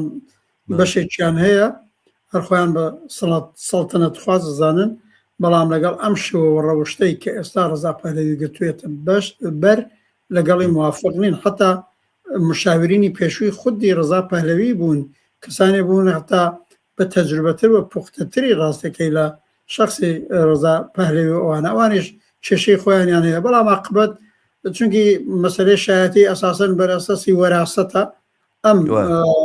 بەڵحاڵ قورعەکە بەنێویەوە بە قەولی معروف تەواو بووە خۆت شاهدی دوو مانگلەوە پێش کۆنفرانسێکی هێزە چەپەکان من هەر لەوێنە بەش بە حاڵی خۆم دەڵبەتەوە قسەی قەدیمی ویشمانە لە ئایندەی تەحولاتی ئێرانە سەڵتەنەت زیندوو نابێتەوە و حکوومەتی ئیستبدادی سەڵتەنەتی فەردی ئەوی دوای ڕوخانی جمهوری ئیسلامی بە تایبەت حکوومەتی شاهی کە ساڵی 79 زاینی جارێک خەڵکی ئێران لە گۆڕینا و سەرنگونیان کرد ئەمە تەکرار نابێتەوە ئەوە بۆ لە حەزەوە بەڵام لە عین حاڵا وەکو هێزێکی سیاسی لە سەحنەکەدا هەن لە دەورەیەکە لە مەقتەعەکە شانسەکەیان ئەوانش لەوەیە کە ئەگەر سناریۆیەکی تاریک ئەگەر هەرجوو مەرج ئەگەر هەرەوەی واتۆ باس کرد ئەگەر شەڕی قەومی وەڕێبخەن کە ڕەزا پەهلەوی دەقیقەن شەیپوری ئەو شەڕی قەومیەی لێدا و هەر ئەوە لەسەری کەوتووە زەربەی قورسی لێ خواردووە ئەگەر ئاوای لەبێ تیکە تیکە بێ و هەر بەشەر لە وڵات وەکو چۆن دەورانێکی زۆر لە ئەفغانستان مەزار شەریف بۆ خۆی بەدەست ڕەشی دووستەمەوە بوو منتەقەیەکی دیکە بەدەست یەکێکی دیکەوە بوو هێزی چەکداری سناریۆ ڕەشی ئەو وەختە خوب ڕەنگە ڕەزا پەهلەوی و بە کۆمەکی ئەمریکا و ئیسرائیلوانە وەتای بە زۆرتر ئیسرائیل دار و دەستەی نظامی بۆ دروستکەین و ئەویش لە منتەقەیەکە دڵی خۆش بێت تاجگوزاری بکەونی خۆی بنێ شای ئێران بەڵام حکوومەتی سەڵتەنەتی هەمەگیر لە ئێرانە معنای نابێ بەڵام دار و دەستەکەی هەر بە پێی اتكاب وسابقي بيشو ولعين حالة الآن حمايتي إسرائيل لم سيتشوار صالدا أم سيتشوار صالدا إسرائيل بتواوتي كاري تبليغاتي سياسي مالي ميديائي وحتى سازماني لنيو الداخلي إيرانا بو جرياني سلطنة طلب ورضا پهلوی کرد که بجورێکەوە بوو دومانگەوە پێش وا خۆی نیشاندا کە ڕزا پایلەوی شخصی یەکەمە لە نێو ئۆپۆزسیۆنە ئەوە دەورێکی کورد بوو ئەلئان گڵۆڵی کەوتۆتە لێژی بۆ دوای هەر ئەو لێدوانەی کە باسی تەزیە تەڵەبی کرد و هەڕەشەی لە ئەحزابی سیاسی کوردستان و حتا بۆ معنایە لە خەڵکی کوردستان کرد تەحتی نێوی تەزیە تەڵەبی و وەلەعین حاڵە قسەی زۆر حەلق و مەلەقی دیکەی بەرابەر بەرەکانی دیکەی ئۆپۆزسیۆن کرد الان تاک کەوتوتەوە وەلەعین حاڵە عاقبەت دەوڵەتی ئەمریکا دەوڵەتی ئیسرائیل بە قەولی معروف ئۆتاق فکری خۆیانیان هەیە بە وردێ مەوزەعە لێکە دەنە بە نەزەرم حتا ئیسرائیلێک کە 3 ساڵەوە پێش زۆر تەکمیلتە دفاعی لێ کرد بەو نەتیجە گەیشتووە ڕزا پەهلەویە و ئالتەرناتیڤ نییە کە جێگرەوەی جمهوری ئیسلامی بێ و ئارامی دوای ڕوخانی جمهوری ئیسلامی حکوومەتێکی هەمەگیری لە باڵی بۆرژوازی هەمەگیر و بنکە فراوان بە قەولی معروف کە لە کوردستانی عێراقا باس کرد ئارامیان بۆ ئینکە ئەزانێت تواخەن ئەو ئەبێتە سەرچاوی نائارامی دەنەچە بە نەزەرم فایلی ڕزا پەهلەوی سووتا بەتایبەت لەبیرمان بێت لە کۆنفرانسی مونیخ لێنزی گراهام کە سەناتۆرێکی نزیک ترامپە ئەو لەوێنە جوابی ڕەدیدا و لیان پرسی ڕزا پەهلەوی خۆی لەوێ دانیشت بوو بە بینەر و بیسەری ئەم بەرنامەی ئێمە ئەگەر نیان بیستووە هەر لەوێنە کریستیان ئەمانپور ڕوودا ڕووی ڕزا پەهلەوی لە لینزیگرامی پرسی وتی ئەوە حمایەتی لەکەن زۆر بەزەقی وتی نۆ یعنی وتی نا وە تەوزیحی وە 2 ڕۆژ یا 3 ڕۆژ لەوە پێش ترامپیش وتی کەسێکی باشە نێوی هەیە بەڵام ئێمە بە دوای ئالتەرناتیڤێک لە نێو خۆین ئەوان بەڕاستی تا ئەم لەحزەش ترامپ من کارم ئیسرائیل نازانم ترامپ و دەمودەزیاکی بە دوای ئەوەن هەر لە دەرونی خودی سیستەم لە دەرونی خودی جمهوری ئیسلامی ئەو باڵەی کە مەیلی بە سازان لەگەڵ ئەمریکا و غەرب هەیە لە نێو ئەواندا کەسی گونجاو پەیدا بێ یا ئالتەرناتیڤی گونجاو پەیدا بێ هەتا بۆ ئەوەش زۆر کەس نێوی حەسەن ڕوحانی و زەریفە بن ئەوانش کارتیان سووتا دەلەکەی وەیە لە دەورەی بەرجامە ئەوان لە تەقابل لەگەڵ خامنەیدا چوونە پای ئەو بەرجامشتا لانیکە مەرعان لە نێو پەیکەرەی جمهوری ئیسلامیدا ئەو ئەعتبارەیان نەماوە من پێم وابێ عاقبەت ترامپ وانە ئەگەڕێن هەر لەو باڵ لە نێو سوپای پاسداران سەرکردەکانی ئەو کەسانێک کە دوایەوەی مل دانەوێنن بۆ تەسلیم بوون بەرابەر بە ئەمریکا و سازن هەتا لەوانەیە ئیمتیازاتێک بەوانە بدەن تەسلیم بوونی 100% لێ نەخوازن دەرچە ئەو فعلەن بەدوای ئەوەیە ئەوە ئەڵبەتە نەقشەی ترامپە نەقشەی ئیسرائیل فەرقەکە ئیسرائیل ئەوێ بەتەوری واقعی بە کولی جمهوری ئیسلامی هیچ ئەسەرێکی لێ نەمێنێ ئیتفاقاً ئیسرائیل من لێرە بە سەراحەتەوە بڵێن بە دوای تەزیەی ئێرانەوەیە ئیسرائیل بە ئاشکرا بە دوای ئەوە هەیە بە قەولی خۆیان بارها تەحلیلگەرانیان وتوانە کۆمەڵگای ئێران یا جامعەی ئێران وڵاتێکی گەورەیە ئەوان بۆ ئایندەی ئستراتێژیکی خۆیان لە خاوەرمیانە ئیسرائیل وجودی دەوڵەتێکی گەورەی کە حکوومەتێکی یەکپارچەی مەرکەزی ببێ بە زەریر خۆیان نزانن دەنەچە ئەو دەوڵەتی ئیسرائیل و دەوڵەتی نەتانیاهو بە دوای بەشبەشکردن ئەوەی پێڵەن باڵکانیزەکردنی ئێرانەوە هەن هەر ئێستا سبەینە مەسەلەن لە کوردستانە بەحسی ئیستقلال مەطرح بێت تەردیدم نییە هەر وەک چۆن ساڵی 2017 بوو وازانم لە ڕەفراندۆمەکەی کوردستانی عێراقیشە تەنیا وڵاتێک بوو کە لە ئیستقلالی کوردستان دفاعی کردتر لێرەش دفاع مەسەلە هەر کوردستان نییە پێی خۆشە بلوچستانی بێتەوە پێی خۆشە ئازەربایجانیش بەرحەڵاقبەت ئەبێت تەنیان فەرقەکە دەرنەچە ئیسرائیل بەدوای ئەوەیە ئەگەر وابێ بۆ معنایە فایلی ڕزا پەهلەوی بەنظرم سووتە ئەو هەرچەند لە ئەنگری هەیە پوڵ و ئیمکاناتی هەیە تەلەڤیزیۆنی ئیران ئینتەرنەشنەڵ شەو و ڕۆژ کاری بۆکە مزاحم هەن بە ئاسانی ناکەونە پەراوێزۆ لەنێوبەرەی بورژوازیدا جمهوری خواهازانی پرۆغەربیمان هەیە ئەوانی ڕاستەکەی وەکو ئستراتێژی و سیاست و تەمامیەتی ئەرزیخا فقەدەوەی سیستمەکەیان ئەڵەن جمهوری بەلەحاظی ئوفق و ئستراتژی تەفاوتێکی زۆر ئەساسیان لەگەڵ ڕەزا پەهلەوی نییە. دەرنەتیجە فعلەنیش جارەکانێ زۆر مەترح نین مەگەر ئەوان مەسلحەتی بیانەوێ بە قەولی خۆیان لەگەڵ قەومهای مختلف لە ئێرانە سیستمی ئەوەی ئەوان پیاڵێن نامتەمەرکز جێبەجێ بکەن. جریانی مجاهدمان هەیە زۆر بێڕیشەی کۆمەڵایەتیە مجاهد، بەڵام سازمانێکی بە سابقەیە زەرفەتی کاری نظامی هەیە، لابی بەشێک لە هەیەت حاکمی ئەمریکا پشتیوانی لێکەن، حتا ئەوانەی پێشتر لە دەوڵەتی ترامپە بوون، مایک پێنس، مایک پۆمپۆ، جان بۆڵتۆن، جولیانی، هەمووانە کە جوزی دەست و پەیوەندەکانی نزیک دفاع اتفاقا لە مجاهد دەکەن. مجاهد مەسلحەتی و ئۆپۆرتۆنیستی لە تەقابل لەگەڵ ڕەزا پەهلەویە کارێکی کردووە، ئەوش لەسەری میلیگەرایی خۆیەوە باسی وا کاڵێ حکوومەتی ئایندەی ئێمە بێت جمهوریەک بێ، ئەو جمهوریەدا ئەوەڵە ملیەتەکان بەڵێ لێرە وا ئەزانم کە مجاهید ئێستا لە ئەلبانیا لە ژێر سەرپەرشتی CIA معسکرات و بڵێن ڕەنگە ئەسلحە بە دەستیانەوە نەبێ، بەڵام هەمویان هەروانن لە کەمپی ئەشرف بوون، هەروانن لە کەمپی ئیسلاح لیبرتی عێراق بوون، جۆستایانە تۆ ئەوێنە لە بەساڵاتچۆتیانەیە تا جوان ئامادەی ئەوە هەن زەرفێتی کاری نظامیشان هەیە بیان هێنەوە و مسلحیان کەن و بەعید نییە هەر لە ڕۆژانی یاندا بێت بە تیارە وردە و دەبیان هێنە وڵاتانی دەوروبەری ئێران لەجێ لە عەرەبستانی لەجێیەک دایان مەزرێن و مجاهد هەیە بێڕیشەیە بە حەز کۆمەڵاتی، بەڵام ئەو تاکتیکەی گرتوۆتە پێش ئەڵێ ئەمە لەگەڵ ملیەتەکانە سازین، ئەوە نابێ ئۆتۆنۆمیان بێ، ئەوە نابێ خودمختاریان بێ، ئەو شتێک کە ڕەزا پەهلەوی ملی پێنادە. ئەمەش یەکێک لە عناسوری ئەو سناریۆی تاریکەیە کە لە کۆمەلگای ئێرانە و نهایەتەندی نەسەر ناسیۆنالیزمی کورد. من پێم خۆشە موقعیەتی ئەحزابی ناسیۆنالیستی کوردووە هاوپەیمانیە بە جیاوازتر قسەی لەگەڵ بکەین، چونکی ئەمە بەتایبەت بۆ خەباتی سیاسی کۆمەلگای کوردستانی ئێران زۆر خەتەرناکە، خاڵی وەرچەرخانێکی گەورە لە سابقەی مبارزەی سیاسی کوردستانی ئێراندا. ئەمانیش ترەوە ئەحزابی مستەلەحی ناسیۆنالیستی کوردی کە لە کوردستانی عێراقن بەتایبەت لە 15 ڕۆژی گوزەشتەیە ئەوڕیان لێدراوەتەوە پوڵ، چەک، ماشێن، ئیمکانات ئێمە بە دەقیقی خەبەرمان هەیە بەدەستیان گەیوە لە لێواری مەرز خۆیان ئارایش داوە، عینەن کەسیان وتویەتی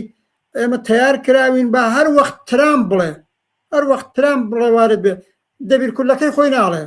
سازمان ڕابەری سازمانەکەی خۆینە، هەر وەختێ لە کاخی سویدەوە ترامپی فاشیست دەستوریان پێ بدە. ئەمە ڕەوتێکی زۆر خەتەرناکە بۆ خەباتی سیاسی کۆمەلگای کوردستانی ئێرانە. جا ئەم مەجموعە دار و دەستەیە لە دڵی سناریۆیەکی تاریکە ئەوزای ئەوێنە بەرەو هەڵدێرێک ئەبن ڕاستەکەی بەرەو ئایندەیەکی پڕ لە کێشە لە بۆنی خوێنی لەدێ لەم وەزیەتەدا وەوە جێگای نیگەرانیە. دواتر گەڕینە هیوادارم فرسەتیەوە بە بگەڕین ئەی ئەمە بە چی ئەگۆڕدرێ، ڕاستەکەی فقەت گەڕێتەوە سەرەوەی ڕۆڵی چینی کرێکار و بەرەی ئازادی خواز و حەقخواز و چەپ و کۆمونیستی کۆمەلگای ئێران و کوردستان لەستا و لە ئایندەدا چ ڕۆڵە بە ئۆدە بگرێ. هاتنە مەیدانی قورس و قایمی ئەم بەرەیە ئەتوانێ وەرەخەکە بگۆڕێ، ئەتوانێ شەرایەتەکە بگۆڕێ. دەنا ڕەوتی ڕووداوەکە لە ژێر بەرنامەی ئەمریکا ئیسرائیل و بە نەقش نواندنی چ لە ڕەزا پەهلەویەوە، چ لە جمهوری خوازی پرۆغەربەوە، چ لە مجاهدەوە، چ لەم ناسیۆنالیستانەی کورد یا بلوچی یا ئازەری بەرەو ڕەوتێکی پڕ لە ئاڵۆزی و سناریۆی تاریکی. ڕاستە بەس من بەرنامەی پێشووتر تۆم لەگەڵا نەبووی هاوڕێ ڕەحمان، باسێکی کورتم سەبارەت بە ئەم هاوپەیمانی وەختە 5 بوون، هێشتا نەبوون بە 6، هێشتا عەبدوڵای متدیان پێوە پەیوەست نەبوو، دیارە دوێنێ بوو پێم وابێ یا پێرێ بوو ڕایگەیان کە ئەویش بەشێکە لەم هاوپەیمانیە. باسی ئەو 5 حیزبەم کرد و ناومنان بەرەی کوردستانی ئێران، ینی بەڵێ بە جۆرێک هەر ئەو بەرە کوردستانیە کە کاتی شەڕی کوێت حیزبەکانی کوردایەتی لە کوردستانی عێراقا دروستیان کردو و پاشان چوونەوە بۆ هاتنەوە بۆ ناو شار ئەویش لە کاتێکا بوو کە خەڵک بەڕاستی خۆشانی جەماوەری ڕوویدا بوو حتممەەوە کاتە وازانم تۆشە لە کوردستانی عێراق داریش بوو لە کاتی ڕاپەڕینە یەکمان ناسی یەکمان بینی ئەو دەم ئێمە کۆمونیستەکان و خەڵکی ئازادی خواز و خەڵکانێک کە چەپ بوون و سۆشیالیز بوون یا خەڵکانی زۆر ئاساییش کە بەستەنها ڕێخستنەوەی کۆمەلگاوە چاکردنی باری گوزەران ژیانی کۆمەلگا و هێنانەوە کایە و ژیانەوەی دامەزراوە خەدەمیەکان و خزمەت گوزارەکانە نەویست هەموو لە شوراکانە خۆیان ڕێخست بوو خۆیان بڵین کۆ کردبەوە وەختێک کە ڕاپەڕین ڕوویداوە کوردستان لە چەکدارەکانی حیزبی بەعس پاکرایەوە یاخود لە ڕاستیە کە باسەکانی پاکرایەوە کەسێک ڕەنگەوا بزانێت کە کوشتاریان کراوە کە دیارە نەکرد کوشتار نەکران ئەسڵەن خەڵک زۆر بە ئینسان دۆستانەش مامەڵیان کردنەوەوانەوە هەرە و لەشکر و ئەرتەشەی کە تاوانبار بووە حەقیقەتەن تاوانی کردبوو شیمیایی بارانی کردبوو ئەنفالی کردبوو هەر ئەو جێشە لەلایەن خەڵکەوە چەکدارەکانی یارمەتی دران پێخەوشتیان بۆ ئامادەکرا بەشیشان پاریان بۆ پیاکرا بووی کەوا بنێرێنەوە بۆ جنوبی عێراق ئەو کاتە ئەم دۆخە هەبوو بەڵام وەختێکە بەرەی کوردستانی هاتەوە تەواوی شتەکانی تێکدا جا کەوە هەمیشە و دایم کە باز لە سیناریۆی تاریک ئەکرێ و ڕۆڵی حیزبە کوردستانەکان بازەکرێ زۆرتر لە چوارچێوەی کێشەی قەومی و کێشەی نەتەوەییە بازەکرێەوەوانە من پێم وابێ باسەکە هەر ئەمە نییە ئەوەی کە ئێمە لە بەرەی کوردستانیمان بینی و با خەڵکی کوردستانی ئێران زۆر ئەم واقعێتە لە بەرچاو بگرن و بیزانن و هەر لێرەشەوە ئەوەی کە چیاکەن و چیان پێ ئەکرێەوە توانن چی بکەن لێرەوە بڵین ئیسینتاجی بکەن و پێی بکەن لە ڕاستیە دامەزراندنەوەی دەسەڵات لە کوردستانە لەلایەن حیزبەکانی بەرەی کوردستانیەوە سەرباری هەموو ئەو پشتیوانی لە غەربەوە کراوە سەرباری هەموو ئەو خەتی 36 و ئەوانە کە دانرا کە خەڵکی دژە فڕین بێت و پارێزگاریکردن بێت لە کوردستان و ئەو هەموو کۆمەکەی کە ڕژاوە سەر خەڵکی کوردستانە کە تەنها لەلایەن ئەمریکاوە نەبوو تەواوی ئەوروپاشی لە پشت بوو بەشێک هەتاکو و خەڵکانی زۆر ئینسان دۆست و ئەوانە کە کۆنسرتیانە کرد بۆ خەڵکی کوردستان کە ئاوارە بوون لە کاتی ساڵی 90ەکە و ئەوانە هەموو ئەوانە سەرباری هەموو ئەو شتانە پاش تەنها 2 ساڵی خایان کە حکوومەت لەلایەن ئەمە حزابانەوە دروست بوو جەنگ کەوتە ناو کوردستانەوە نەک لە بینی بڵین ئەم حیزبە کوردیانەوە ڕژێمی سەدام نەیەتوانی بگەڕێتەوە ڕێگەی لێ گیرا بوو نەیەتوانی ئەسڵەن پێ بنێتەوە کوردستان بەنجالی پێنادرا بواری پێنادرا چەند جار هەوڵی دا و خۆی کۆکردەوە ئەوانە زۆر ئاسایی بە پشتیوانیکردنی هێزەکانی بڵین تەحالوف وەختە پیانەوە تەحالوف یاخود هاوپەیمانی بەریان پێگیرەوە نیانتوانی بێنەوە بەڵام سەرنجام بوو بە شەڕی ناوخۆ لە بین ئەمە حزابانە خۆیانە یعنی ڕۆڵ و کارکردی ئەم حیزبە ناسیۆنالیستانی کورد ڕوون و ئاشکرا دیارە کوردستانی ئێران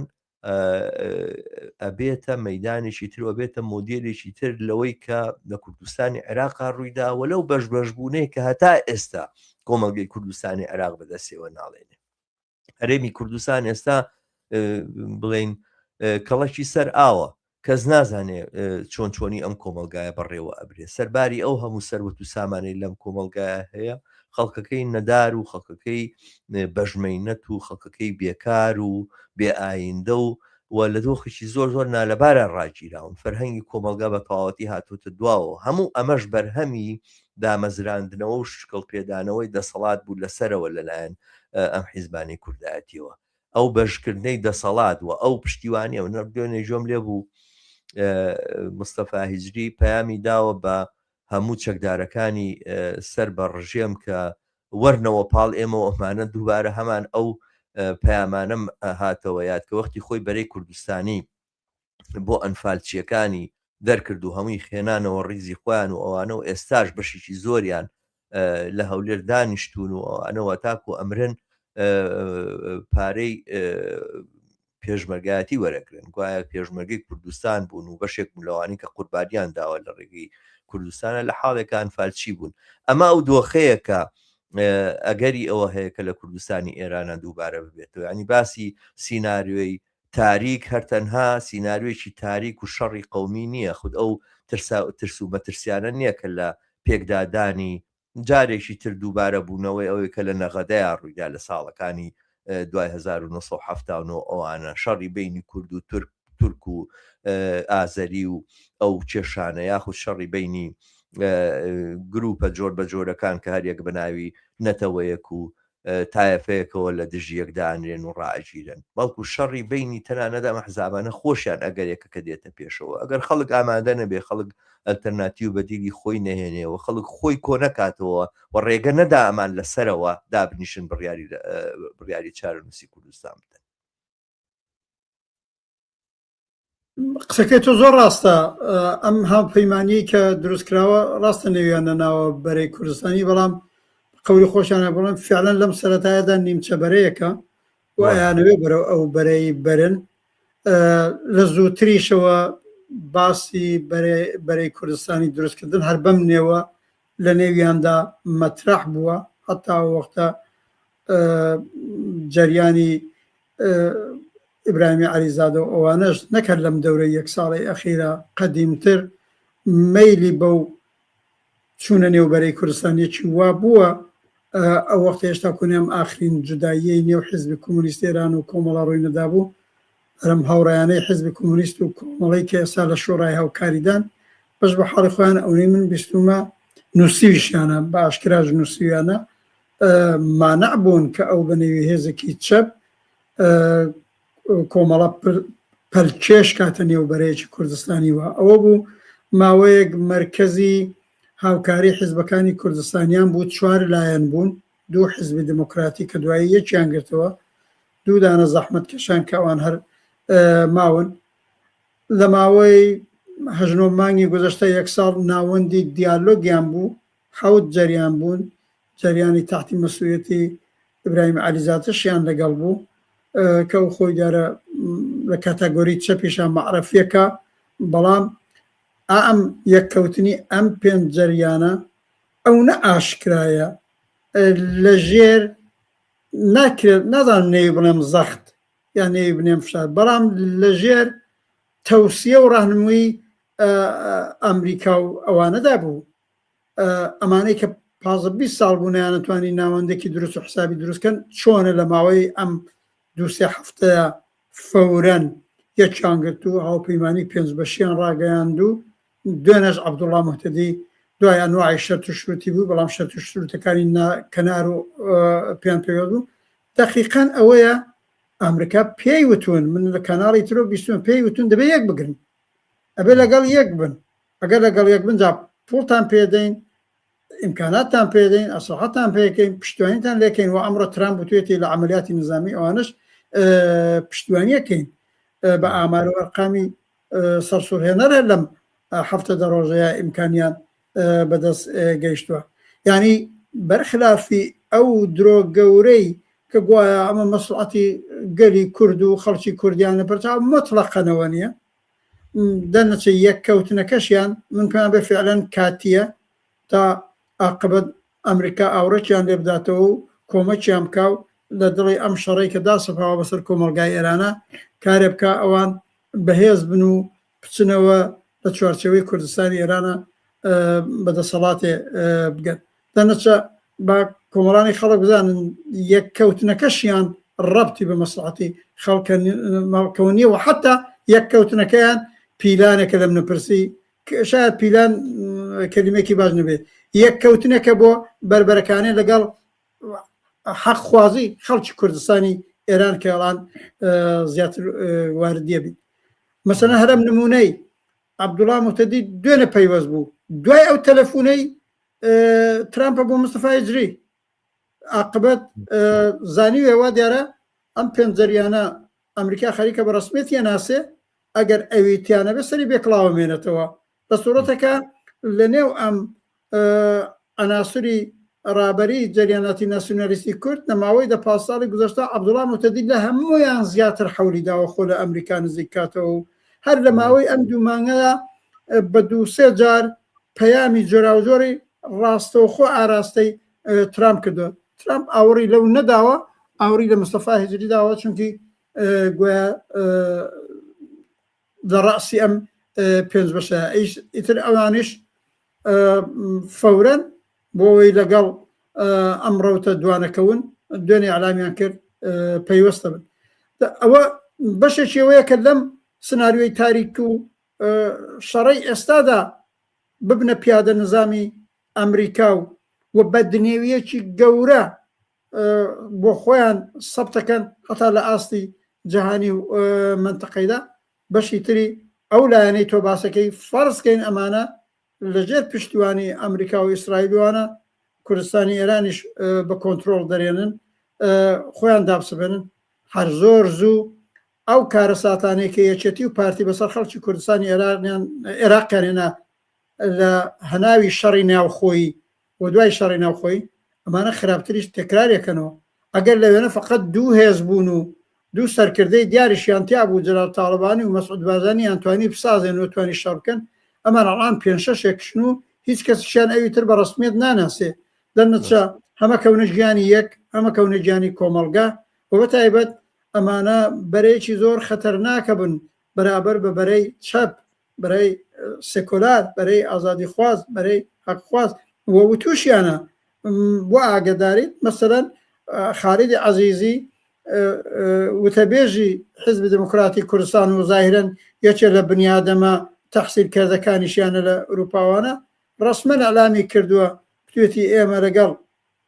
ئابەم نێوە دژایەتی خۆی لەگەڵ کۆمۆنیزم باس کردوە تو ئێمە لەگەڵ حکوومەتی ئیسلامی و حکوومەتی سەڵتەنەتی و حکوومەتی کۆمۆنیستینین یعنی زۆر بێجای کردووە کە لێرەدا باسی کۆمۆنیزمی تێکەڵ کردووە. عاقبەت لەگەڵ ڕژیمی سەڵتەنەتی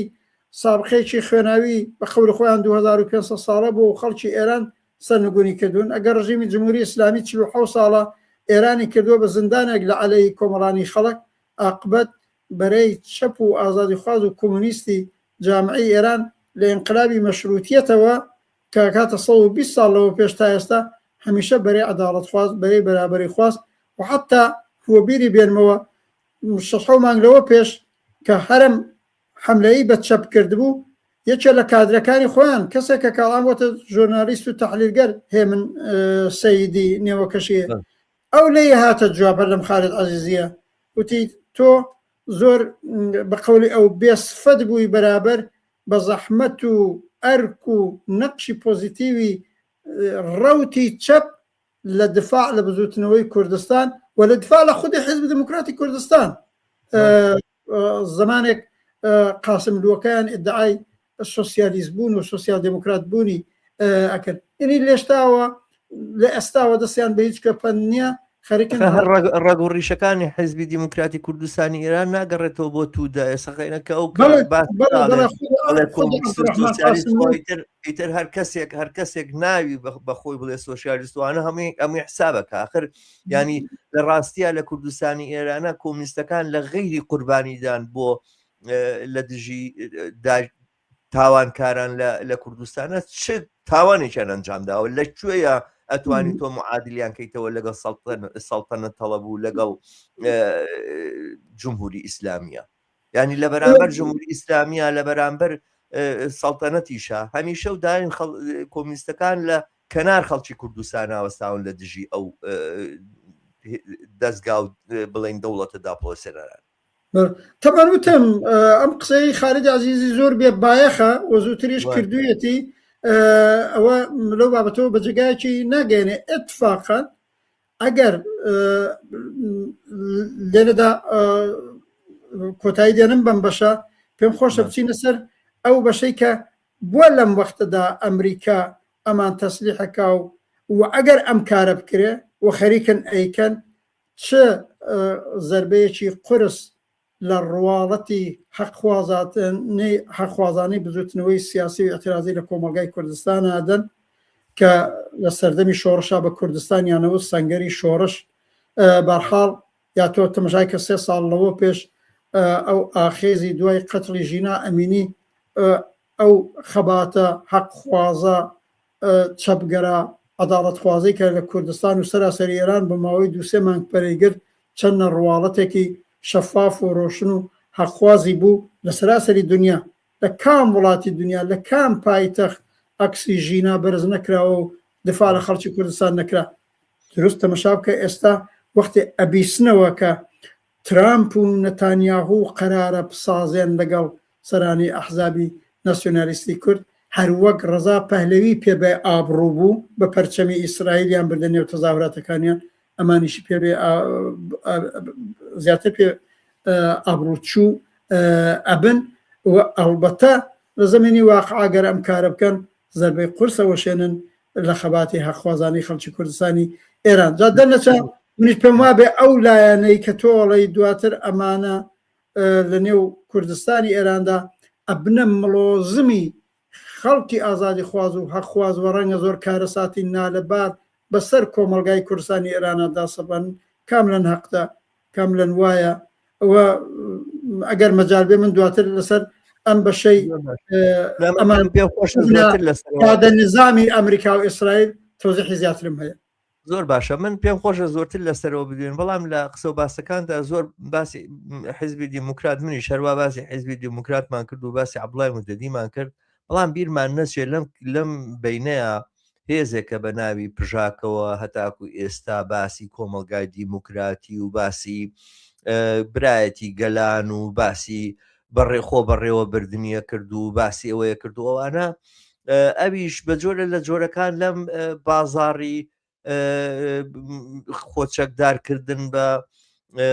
بودجەی ئەمریکاوە بەشداریکردن لە مەخشانی ئەمریکای خەریکە جێگە بۆ خۆیە کاتەوە ینی هەموو ئەو تەبلیغاتانەی چەندین وەختە لە بەرامبەر حیزبی دیموکراتای کات و وەکو ناسیۆنالیزمی گوایە تەقلیدی و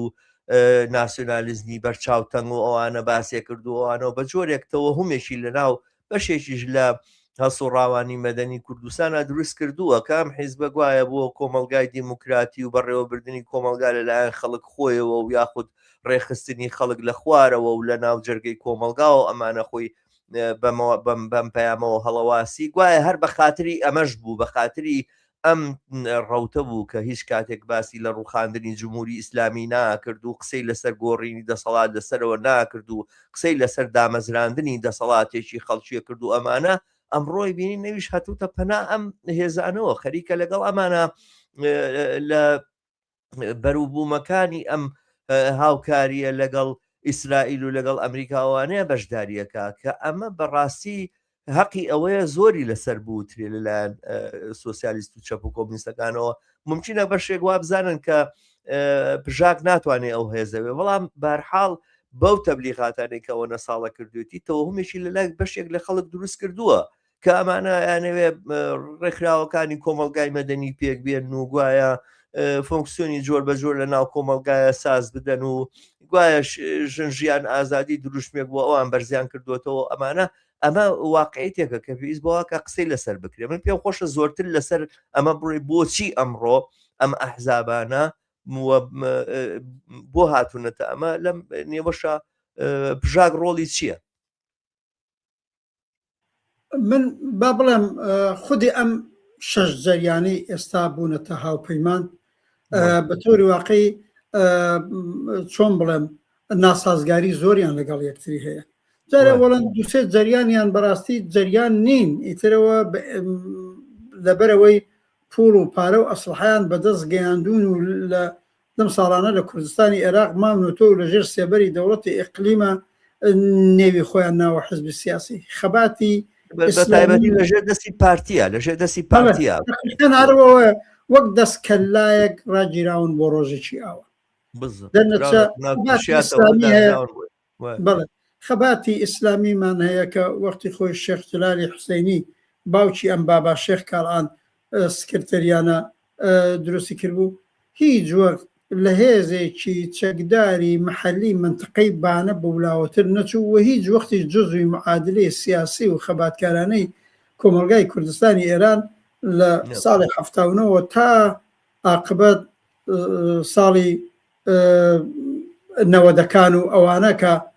ئەو ئاڵوگۆڕانە لە کوردستانی عێراق جگایەکی نەبوو. ئێستا لەلایەکۆ پەیوەندی لەگەڵ مجاهدینی خەڵق هەیە، مجاهدینیش لە نێو شوڕای ملی مقاومەت جگایەکی بۆ کردوێتەوە و پوڵ و پارەی پێدا ئەوش هەر بۆی لە ڕۆژێکی وەک بۆ ئەمڕۆدا وەکو ئەبزار ئیستفادێ لێ بکە لە کوردستانەوە خەریکاشی کە ئەوە لایە جریانێت هەیە بنێوی حزبی پاک بەڕاستی کەمە ڕیشەی ئەگەڕێتەوە لە نێو سازمانی چریکای فدایی خەڵقابوون ئەوش فقط ئەوەیە جریانی حزبی دموکراتی کوردستانی عێراق و پارتی لە ماوەی هەموو ئەم ساڵانەدا تیاری کردوون پۆلی پێداون ئیمکانی پێداون وەکو چۆن ئەنە کەسەی لە کوردستانی سووریە دروست کرد ئەمانەش گۆشەیەکی بچووک ئەنە کەسەیەکی ئایندەی کوردستانی ئێران دەنا ڕیشەیەکی سیاسی و کۆمەڵایەتی و خەباتکارانیان بەڕاستی لە کۆمەلگای کوردستانە نییە. ئەمێنێتەوە حزبی دموکراتی کوردستان حزبی ناسیۆنالیستی کوردە و حزبی ئەسڵیشیانە و ڕیشەشی هەیە و سابقەشی هەیە و پێشینەشی هەیە. لەو 10 ساڵی ئەوەڵا لە عینە حاڵا حزبی بۆژوازی کورد لە عینە حاڵا کۆنەپەرست ئەوە بۆ شەڕی بە چەپ و کۆمونیستەکان و کۆمەڵە و حزبی کۆمونیستی ئەو وەختش تەسبیت کرد بەڵام ئەتوانی بڵێ قەوارەیەکی سیاسی هەیە و حزبێکی سیاسیە و بەڵێ حزبی بزوتنەوەی کوردایەتیە ئەو سابقی بە خۆیان بەڵام دقیقاً لە ماوەی 30 ساڵی رابردووە لە چارچێوەی ئەم مەوجی ڕاستگەرایی کە لە دنیا و لە منتەقەکەدا هەیە ئەویش ئەڵان هاتووە پەیوەست بووە بە هێزە زۆر ڕاستڕەوەکانی ئەو کۆمەلگایە زمانێکە ئەیوت دموکراسی بۆ ئێران و خود مختاری بۆ کوردستان و قاسملوویەگەوەی و تو خۆشی بە سوسیالیست معرفیەکرد لەگەڵ ئوفق و ئستراتیژی و سیاست و حتا پراتیکە کە ئێستا حیزب دموکراتێکە لەژێر نێوی فدرالیزم و لە دەورەی جۆرج بوشی کوڕەوە مستەفا هیجری کە دەبیرکول بووە چاوەڕێی ئەوە بووە بەڵکو ئەمریکا ئاوریان لێ بداتەوە لە پەستا پەیامی تەبریکەکانی ناردووە بۆ جۆرج بوش بۆ بەقیە حولیان داوە پەیوەندیانیان بێ خۆ هەڵواسن بە قودرەتی ئەمپریالیستی ئەمریکا هەموو کەزەڵای کەینوبینی خۆی لەگەڵ دەوڵەتی عەرەبستانی سعودی زۆر کۆنەپەرست لە منتەقەکەدا هەیە ئەویش لەو بەرەیە دوو شاخە هەن لەوێنە نەویان کۆمەڵی زەحمەت کێشان و بەناهەق نێوی کۆمەڵیان لەسەر خۆیاندانەوە کۆمەڵی شۆڕەجەر ئەمەی عەبدوڵڵا موحتەدی ئەوەی دیکەی کە ڕزا کعبی مەسئولیانە ئەوە هەر لە ساڵی 2000ەوە کە کودەتا مانند لە سازمانی کوردستانی حزبی کۆمونیستی ئێران و کۆمەڵە جیابوونەوە بەڕاستی ئەوەڵەنجارێ لەسەر نێوەکەیان هیچ نە لە ئوفق نە لە ئستراتیژی نە لە سیاست نە لە پراتیک نە لە ساڵقی هیچ پەیوەندێکیان بەو ناوە کە کۆمەڵەیە و لە سەردەمی شۆڕشی 57 تا هاتە مەیدان هەفتە و نوێزینی بەڕاستی هیچ پەیوەندیان نییە ئستراتیژی و سیاستیان کە ئەڵان فدرالیزم و ناسیۆنالیزمێکی ئۆریان و ڕووتا هیچ پەیوەندی بە چەپگەرایی و بۆ کۆمەڵەوە نییە عەقبە دەمانیش لەم کشمەکشی بینی یەکێتی و پارتی و چوزانم ئەوەی پێڵێن دەم شکافانەی منتەقەی پول و پارەیان وەرگرتووە و لەوێنە خۆیان ڕاگرتووە جزئی ئەو جریانن و هەرێک لەمانە جا لە نێو خۆدا ناکۆکیان لەگەڵ یەکتری زۆرە ئێستا بە پێی پێوەستیەکانی ئەم دەورەیە یەکەوتون مەسەلەن لە حیزبی دموکراتەوە گرتوویەتی لە خودی ئەم جریانی عەبدوڵڵا موحتەدیەوە گرتوویەتی لە خەبات و ئەوانە دەقیق نازانم هەر خۆشیان لە چارەی پژاک ناهات هەروەک پژاکیش دی ئەوان ماوەیە لەوە پێش مەگە دیمان ئەم کەسی یەکەمی پژاک نەوارەکانی دەرکەوت چ قسە و باسێکی بەرابەر بە حزب دموکرات و کۆمەڵە و هێزە سیاسەکانی ئەوە حتا چەپی کوردستان کە ئێمەمانان بێ کردووە کاردانەوەی گەورەی لە پێش بوو تۆ پرسیارە لە مەوردی پژاکەوە بوو پژاک دقیقاً لەو سابقەی خەباتکارانەی شۆڕشی 57 و 10 ساڵی ئەوەڵ کە دەورەی گەرمگوڕیەکەی و هەر وجودی نەبوو هەر نەقشی نەبووە هەر پەیوەندێکی نەبووە لەم 19 ساڵ 2 ساڵی ئەخیر کە دروست بووە لەژێر سایەی پێکەکە لە قەندیل دانیشت و پول و پارە و ئیمکاناتیان بووە گروپ و هێزشیان ناوەتەوە بەحاڵ دقن لە چوارچەوەی بێتەحەڕکی باقی ئەحزابی ناسیۆنالیستی کورد ئەو تەحەڕکێکی بووە ڕەنگە نەسڵێکی جوانێک کە سابقەکەی نازانن پێشینەکەی نازانن تحت تاثیری قرار گرتوێ. خودی پژاک لە منە پرسی بە لەحاظی ئۆفق و ئستراتیژی جزوی سەرگەردانترین هێزی سیاسیە کە یەکیان هەرەوەیە تۆ وتوتە عاقبە تۆ بە ئیشارەت بکرد تا ئێستاش نەمدیوە لە بەرنامێنە سەرنگونی خواز نیست ئەنی ئەو تەرەفداری ئەوە نین جمهوری ئیسلامی بە ئیرادەی جەماوەر سەرنگون کریاڵانەوە ئەمریکا هاتووە بە زۆری بۆمب و موشەگەیەوێ لای بەرێ ئەمیش خەریکە خۆی لەگەڵ جوود دەکە دەنا ئەوە بەرحازی بەو معنە حتا شۆڕجێڕیش نەبوون بەرابەر بە جمهوری ئیسلامی و بڵند جمهوری ئیسلامی سەرنگون دەکەی لا یەکی دیکەوە لەسەر چوارچەوەی کوردایەتی و مەسەلەی ملیت شیا بە قەولی خۆیان عەقیدەیان بە دەوڵەت ملت نییە لانیکەم و ناسیۆنالیستانەی تر ئەم خۆرافەی دەوڵەت ملەتیان هەیە ئەم ئەوەشیان نییە دێک چییە ماجراکە ماجراکەوەیە حزبێکی چەکدار لەو منتەقەن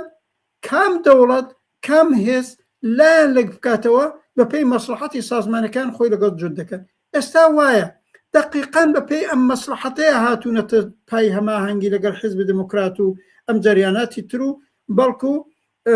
لە ئیمکاناتی ئەمریکا ئیسرائیل بەهرەمەند بن و سبەینە لە کوردستانی ئێرانە بێن ئولگوەکانی خۆیان ئیجرا بکەن ئەوان متەوەجه نین کوردستانی ئێران لەگەڵ کوردستانی سووریا فەرقی هەیە حتا لەگەڵ کوردستانی عێراق فەرقی بووە چونکی ئێمە خەباتی جەماوەری و حتا چەکدارانەی کوردستانی ئێران لە دڵی شۆڕشێکەوە سەری هەڵدا شۆڕشی ساڵی 1950 عاقبەت ڕەوتی شۆڕەجێڕی هاتە مەیدان هێزی چەپ و کۆمونیست لە کۆمەڵەدا خۆی ڕێکخست کارنامەیەکی درەوشاوەی بۆ ئەو خەباتە دروست کرد ئێوە وەکو چەپ و کۆمونیستەکانی کوردستانی عێراق و عێراق بۆ خۆتان متابعەتان کردو ئەتانزانی چۆنە دەرنەتیجە لەسەر بناغەیەکی دیکە بۆیە خەباتی سیاسی نظامی و ئەترازی کۆمەلگای کوردستان ڕواڵەتێکی زۆر ڕۆشنی تا ئێستا بووە کە ئەمانە ئەڵانەیانەوێ بیشێوێنن حتا ئەو حزبی دموکراتی کوردستانی ئەو وەختە ڕقیبی بەرابەرمان بوو لە بەرابەر کۆمەڵەدا ئستانداردەکانی خەباتی سیاسی ئەوە شەفاف بوو ئەوە ڕۆشن بوو نەدەتوانی بە ئاسانی لەگەڵ دەوڵەتانی کۆنەپەرستی دەوروبەر دەست تێکەڵکەی ئەو جۆرەی خانەدانی بارزانی ئایان کرد بە شۆڕشی ئەیلولەکەیانەوە گرتوێتی تا شۆڕشی گوڵانەکەیان بە قەولی خۆیان ئەو جۆرەی جەلال تاڵەبانی و یەکێتی لەگەڵ لیبی و سووریە و ئەم ڕۆژە نەڕۆژێ بە قەولی خۆیان ئەمرا و لای سەدام حوسێن ماچکردن ئەمە باو نەبوو لە نێو خەباتی سیاسی و ئەترازی کۆمەلگای کوردستانی ئێرانە حتا حزبی دموکرات نەیدەتوانی ئەو نەوعە پەیوەندیانەی بێ ئەو نەوعە هەڵس و کەوتانەی بێ ئەمە نەتیجەی چی بوو ئستانداردێکی باڵا و شەفاف ڕۆشن حەقخواست لەم بارزەی سیاسی کۆمەلگای کوردستانی ئێرانە بوو دەنەچە ئەمە ناکۆکیەکانی نێویانە پژاکیش بە نەزەرم هێزێکی ڕیشەدار نییە لەوێنە جا من ئەوەمەوە فەرزکە نەگەر ئۆلگۆی خۆ بەڕێوەبەری لە کوردستانی سووریە بۆ دەورەیەک مثبت بوو باش بوو چاتریش بوو لەوەی لە کوردستانی عێراق و پارلمانە هیچ و پوچەکەیان و ئەجملە چەپای وەکو ئێمەش دفاعمان دەکرد بە تایبەت لە مقاومەتی کوبانیان بەڵام ئەخر لە کوردستانی ئێرانە هەر ساڵی 57 و 58 شاری سنە شوڕای تیا دروست کراوە زۆر لە خۆ بەڕێوەبەری ئەولاوەتر بووە کەسانی با ئۆتۆریتەی وەکو زندەیات سەدیقی کەمانگەر لە ڕاسیا بووە کەسانی چەپ و با ئۆتۆریتەی ئەو وەختە لە ڕاسیا بووە ئێمە خۆمان بماوەی 2-3 ساڵ شار و منتەقە ئازادمان بەدەستەوە بووە بەڕاستی کۆمەک کراوە بەوەی کۆمەڵانی خەڵک ڕاستە و خۆ لەلایەن ڕێکخراوەکانیان شوڕاکانیان نوێنەرایەتی بکرێ ئەو تەجروبەیە زیندووە لە کوردستانی ئێرانە ئیتر خۆ بەڕێوەبەریەکەی نەوعی کوردستانی سووریا زۆر لەوێ لە دوایە دەرنەتیجە ناخوات من پێم بێ ئەم هێزانە کە تۆ نێوت ناون بەرەی کوردستانی سبەینە دێنەوە ئەوە هیچ لە نێو خۆیانە لەگەڵ پارادۆکس و تەناقوزاتی زۆر ڕوبەڕون و کێشە لە عین حاڵە لەگەڵ مەدێک ڕەوتێکی چەپگەرایی و ئازادی خوازی لە کوردستانی ئێرانە ڕوبەڕوە بن زۆر زوو لەگەڵ یەکەونە کێشە و ئەمە اتفاقاً ئەو جگایە ئەمانە چەکدارن مسلحن ئەمریکا و ئیسرائیلیان لە پێشە داوا ڕەنگە لە ئیدامێ بڵێن بەرەی کرێکار و زەحمەت کێش و ئازادی خوازی کوردستانی ئێران و سەراسەری ئێرانی ژەبێ زۆر وریابن ئەمانە وەکو بەرەی کۆنەپەرست وەکو بەرەی بورژوایی ئەو جامعە مسلح بەڕاستی ئەبنە مڵۆزمی گەورە بۆ خەباتی کرێکاری و جەماوەری ئەو زۆر باشە وەختێکی زۆرمان نەماوە یاخوداورە ڕەحمان خەریکە ساعت و نیوەکەشمان تەواوە بێ بەڵام باسێکی گرنگترین بەشی ئەم باسانەی ئێمە کە من پێم خۆش بوو هەموو قسەکان ینی تۆ دەست پێش خەربیت و باسەکە بکەی ئەوەیە جەماوەری خەڵک چی بکە و لەم بینەیە ڕۆڵی چەپ و کۆمونیستەکان چییە ڕۆڵی گروپە کۆمونیستیەکان کە نانوێ بەشێک بن لەم سیناریۆ تاریکە داکۆچی لە بەرژەوەندەکانی خەڵکی کارگەر و زەحمە چێژەکەن لەم ئەم شەڕە بە نیعمەت نازانن بە بەڵای ئەزانن بۆ ژیانی خەڵک و لە چوارچێوە و لە ڕوانگەی ئازار وەشکەنجەکانی خەڵکەوە لەم تۆخەیە خەریکن هەڵوێستەگرن ئەوانە بێت چی بکەن سەرەتا خەڵک چۆن خۆی ڕێخا و دواتر کۆمونیستەکان و چەپەکان نەبێت چی بکەن ڕەنگە پرسیارێکی تریشم ببێ زۆر باشە ئەزانم باسەکەی ئەم شەمان ویستی ئەوڵە منجارە زۆر سپاسی تۆکەم کاتی زیاترت بندا خۆشت مداخلەی زۆر بەسوودت کردووە لە مەسەلەکەدا لە درێژەی ئەو قسەی پێشوو دوو خاڵی ماوە تاکیدیان لەسەرەکەمە چونکی زۆر زۆر پێویستە لەم ڕۆژە حساسانەدا ئەویژەوەیە ئەم شەش جەریانە کە ئێستا وا دیارە خەریکن ئەبن بە پیادە نظامی ئەمریکا ئیسرائیل دوو خەتای زۆر گەورە ئەکەن و ئەوە بێ کۆمەڵانی خەڵکی کوردستانی ئێران بیزان و لیان قبول نەکەن بە هەر شێوەیەک بڵن ئەوەی واوتم خەباتی سیاسی نظامی کۆمەلگای کوردستانی ئێران لە دوای شۆڕشی 57 و ساڵی 79 بە تایبەت دە ساڵی ئەوڵ دەورەی گەرم و گوڕیەکە بوو بەڕاستی سابقەیەکی زۆر ڕۆشن شەفاف حەخواست و جێگای پشتیوانی لە ئاستی جیهانی لە ئاستی منتەقەیی لە نێو خۆشە لە خۆی نیشاندا حتا بۆم باسکردی چونکی بە دەلیلەوەی هێزێکی چەپ و کۆمۆنیست هێزێکی دەخاڵەتگەر بوو بەشێک لە ڕاهبەری بزوتنەوەی جەماوەری سیاسی بوو مەسەلەن دەورەی دو سە ساڵی ئەوەڵ بزوتنەوەی مقاومەتی خەڵکی کورد بوو هەم سیاسی بوو هەم نظامی بوو حتاوە بۆ هەیەتی نمایندگی خەڵکی کورد دروستکرا ساڵی 58 ئێرانی کە هەرەکاتە و 1970 بەرحاڵ لەگەڵ جمهوری ئیسلامی بەرەی ڕاست حزب دموکراتیش تیابوو بەرەی چەپ کۆمەڵەشی تیابوو وەک شێخ عەزەدینی حوسێنی و ئەوانیش بەرحاڵ حتا بەرەی ڕاستەکەش لەژێرە و ئستانداردی باڵای خەباتێکی هەخوازە نەیەتوانی زۆر معاملەی ئەوەی پیاڵن واقعاً دژە خەڵکی لەگەڵ زلهێزەکان و لەگەڵ دەوڵەتانی منتەقە بکە ئەمان ئەڵان بەم هاوپەیمانیە لەگەڵ ترامپ و نەتانیاهوو دوو کەسی فاشیستی ئەم سەردەما تو ئەگەر بڵێ لە دنیای ئەمڕۆدا سەمبلی فاشیستەکان چێن یان نێئۆ فاشیستەکان چێن فۆرن دەزڕاکێشن بۆ نەتانیاهوو بۆ ترامپ ئەم حزبانە خەریکن لەم وەختەدا لەگەڵ دەوڵەتی ئەمریکا و دەوڵەتی ئیسرائیلی نەسڵکوشی خەڵکی فەلەستین لە ماوەی دو سێ ساڵی ڕابردووە واردی ئەم معاملا بن ئەم کارەساتا بن و بۆ معنایە لە ئاستی جیهانی لە ئاستی منتەقە لەتمەیەکی گەورە لە کاراکتەر و لە ڕواڵەتی خەباتکارانە و ئازادی خوازانە لە کوردستان ئێران نادن تۆ سێ ساڵ لەوە پێش تەمەشاکە وەختی خیزشی دوای قەتڵی ژینا بوو لە دنیادا چ سەمپاتیەک بەو خەباتە بە ئەکسی ژینا ئەمینی و بە شعارە ئەسلەکەی ژن ژیان ئازادی بوو وەڵان خەبەرێک نییە وەڵانە و تەزاوراتەنە نییە وەڵانە و تەسویرەی ژینا نەماوە ئەڵان بەرەی ئازادی خواز و حەقخوازی دنیا ئەبینن ئەمە ئەحزابی ناسیۆنالیستی کورد ئیدعاشەکەن بە ناوی خەڵکی کورد لەگەڵ فاشیستەکانی ئەم زەمانە ئەسازێن وەگەوەیە لە دەورەی هیتلێرە لەگەڵ هیتلێر سازشت کردبێ جا دەبێ کۆمەڵانی خەڵکی کوردستانی ئێران ئازادی خواز و بەرابەری خواز و سکۆلاریشی حەقخوازیشی حتا ئەوانی لە خۆیان بە چەپ و سۆسیالیستی نەزانن بدەنگی بەرز بڵێن بە ناوی خەڵکی کوردستان حەقتان نییە بە ناوی خەڵکی کوردستان ئەم معاملە کەسیفە بکەن و ئەم لەتمەیە لە ڕواڵەتی سیاسی ئەو مبارزەی 46 ساڵی خەڵکی کوردستانی ئێران بدەن. کارەساتی دووەمەوەیە ئەبنە پیادە نظامی ئەرتەشی ئەمریکا و ئیسرائیل وادارە ئەیانەوێ بچنەوە نێو خۆ وەرەوێنە جغرافیای کوردستانی ئێران بکەنە مەیدانی ڕمبازێنی نظامی و کاولکاری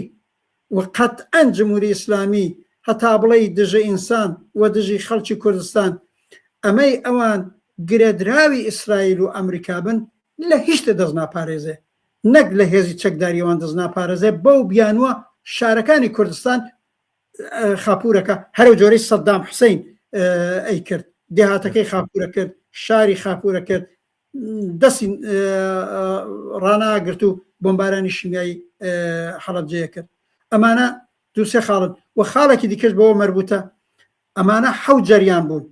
جەریانی کۆمەڵەی تحتی مەسئولیەتی ئیبراهیم عەلیزادە تا ئێستا لەگەڵیان نەچووە و کارە چاچی کردووە بەڵام هەر ئەمڕۆ بینم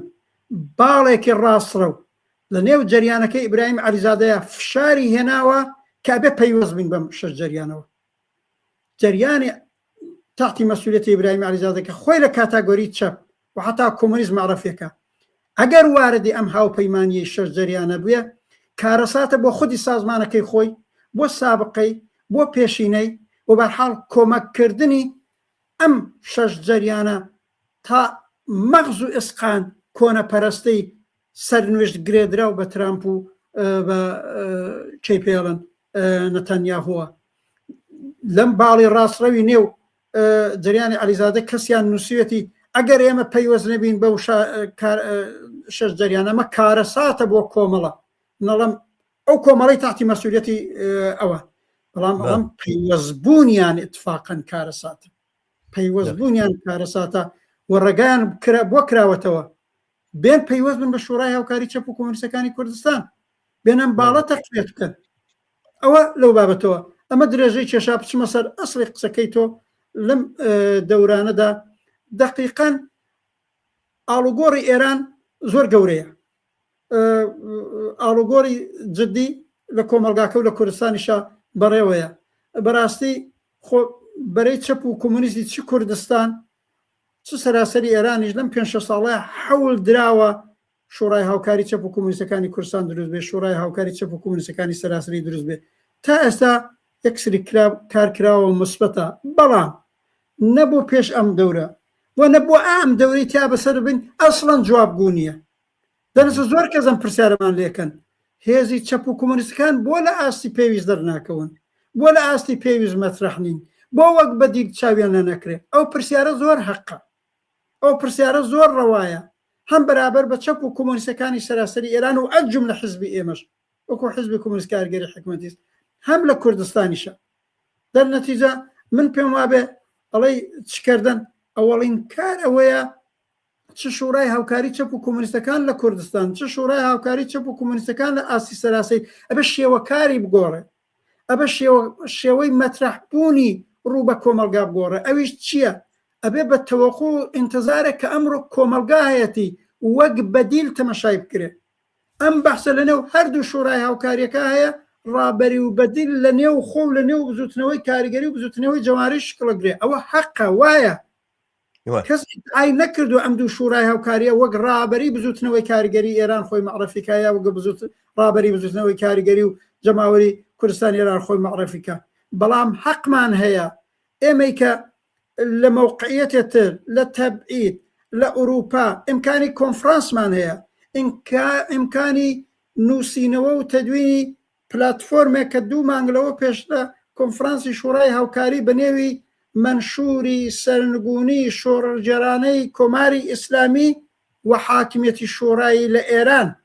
و 3 ساڵ لەوە پێش هەرم شورای هاوکاری چەپ و کۆمونیستی کوردستان منشوری حاکمیەتی شورایی بۆ کوردستانی ئێران نووسراوە ئەو پلاتفۆرمانەیانی پلاتفۆرمی هێزی بەدیل دەی دەرنەتیجە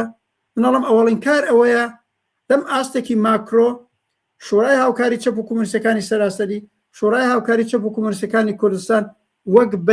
بەشێک لە بەدیلی داهاتوو وەک بەشێک لە بەدیلی حاکمیەتی شۆڕایی خۆی دەربخە هەیئەتی هەماهەنگەکەی ڕوو بە کۆمەلگا معرەفیکە ئەبینی 5 جەریانی ناسیۆنالیست 5 کەسیان داناوە نێویان ناون ئەمانە هەیئەتی ڕابەری ئایندەی کوردستانی ئێران لە سوورەتێکە لە نێو شۆڕای چەپ و کۆمونیستەکانی کوردستانی ئێران بنیادەمهای زۆر با ئۆتۆریتە زۆر جێککەوتو زۆر با ئۆتۆریتەتر لەو کەسانەی کە ناسیۆنالیستەکانی کورد معرەفیانە کرد و خۆشەویستتر لە نێو خەڵکا هەن و ئەکرێ وەک ئەو بەدیلە معرەفی بکرێن و ئەکرێ وتەبێژیشیان ببێ و کۆمەڵانی خەڵکی سەرنجە پلاتفۆرمەکەش هەیە پلاتفۆرمی حاکمی سەرنگوونی جمهوری ئیسلامی و هاوڕێ ڕەحمانەگەر ئیجازەم دەی پێم خۆشە بە ئیجازەی تۆ بە ئیجازەی و هاوڕێیانەش کە ئەو قسە و باساناکەن کە ئەبێ ڕابەرایەتی لە ناوەوە دروست بێت و ئێمە لە دەرەوە کارێک نەکەین و ئێمە لە دەرەوە پێویست ناکە ستادمان هەبێ و پێویست ناکە پلاتفۆرم بین یا پلاتفۆرمە دەین بەڵام پێویست ناکە خۆمان ئاوەکو بەدین نیشان بدەین و ئەوانە من لە ڕاستیا دوو هینم هەیە دوو قسەم هەیە یەکیشانەوەیە بە هەمان ئەو منتیقەی کە ئەڵێ هەموو ڕابەرایەتێکی ئەم جوڵانەوەی بێ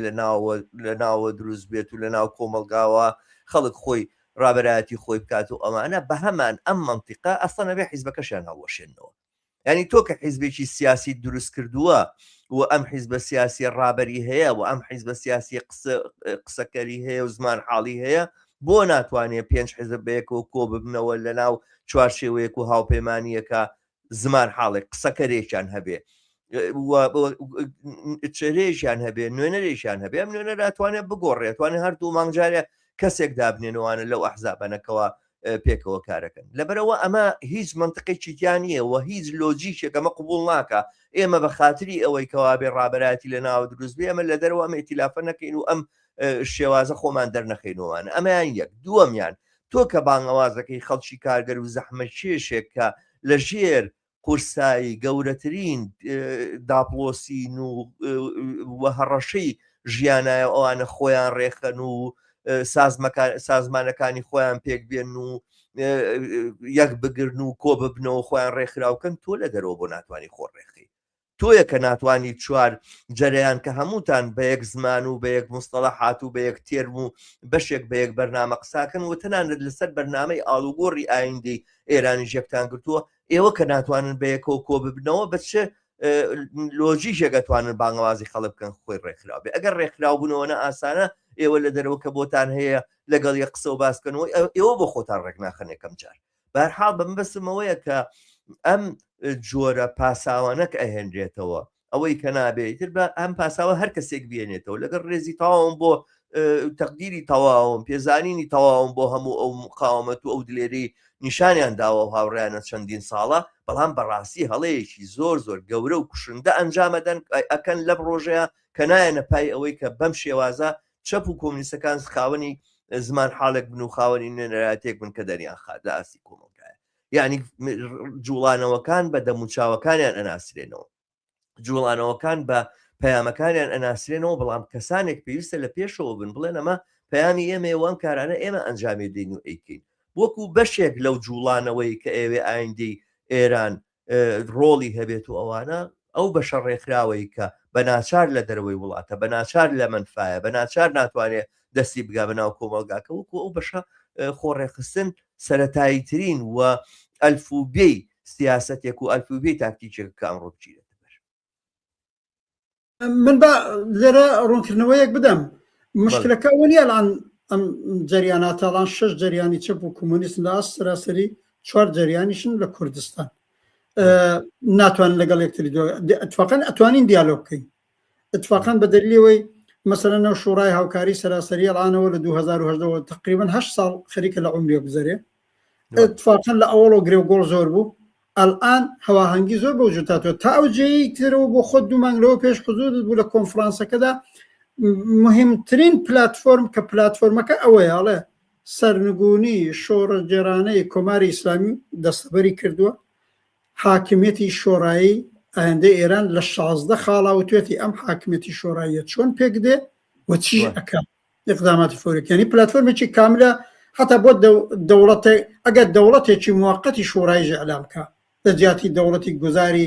بۆرژواکان لە جیاتی مەجلیسی موسسانی وان لەسەر کۆنگرەی سەراسەری شۆڕاکان هەنی کەرەستە هەیە دیالۆگەکەش هەیە بەڵام ئێمە لەگەڵ هاوڕانیشمان باسمان کردو لە بابەتۆ تەوەقۆی ئەوەی بێن وەکو بەدیل بە چێهرە و بە وتەبێژ و خۆیان مەتراکەن وە جێگای سەرنجامە لەمەدا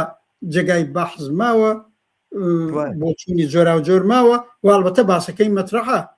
ئێمە بەش بە حاڵی خۆمان وەکو حیزب کۆمیستکارگەری حکومەتیس هەم لە شوڕای هاوکاری سەراسەری هەم لە شوڕای هاوکاری کوردستانە مەترەح حکومان کردووە و لەسەری شێڕۆین و هیواداریشین بە نەتیجە بگان ناومێد نین لەوەی بە نەتیجەگەین بەڵام ئەوە بەشە لە کارە کە بەشێکی مهمە تۆ پرست چکردن بەشێکی دیکە کاری ئەوەیە ئێمەوە خۆمان وەکو کۆمۆنیستەکان وەکو حیزب کۆمۆنیستکارگەری حکومەتیست ئێمە لەم دەورەی شەڕەدا لەسەر 4-5 خاڵی زۆر ئەساسی خەریکین پێداگریەکی یەکێنەوەیە هەم لە پێش دەستپێکردنی شەڕەکە و هەر ئێستاش شەڕەکە بەم کارەساتەوە هەیە ئێمە لە دژێم شەڕی و ئەمەمان بەرز کردوتەوە و لەسەر ئەما ڕۆین ئەم شەڕە بە زووترین کار ئەبێ بوەستێ بەش بە حاڵی خۆمان حولی بۆی دەین چ لە ئاست نێونەتەوەی و چ لە ئاست خارجی کشور بە ئاکسیۆنی ئەترازیەکان بە پەیوەندگرتن لە هێزە چەپەکانەوە بۆ خۆت دەرگیر بووی لەو مەیدانەدا کارت کردووە لە پەیوەند لەگەڵ هێزی چەپ و سۆسیالیستی دیکەی لە ئاستی دنیایی هەن کە بەداخەوە لەوێژ ئەڵبەتە کەم تەرخەمی زۆرە ئەمە بەشێکە بەڵام بەشێکی دیکە ئەلئان لەم هەلومەرجەدا چەند شت مهمە دەورەیەکی زۆر نالەبارە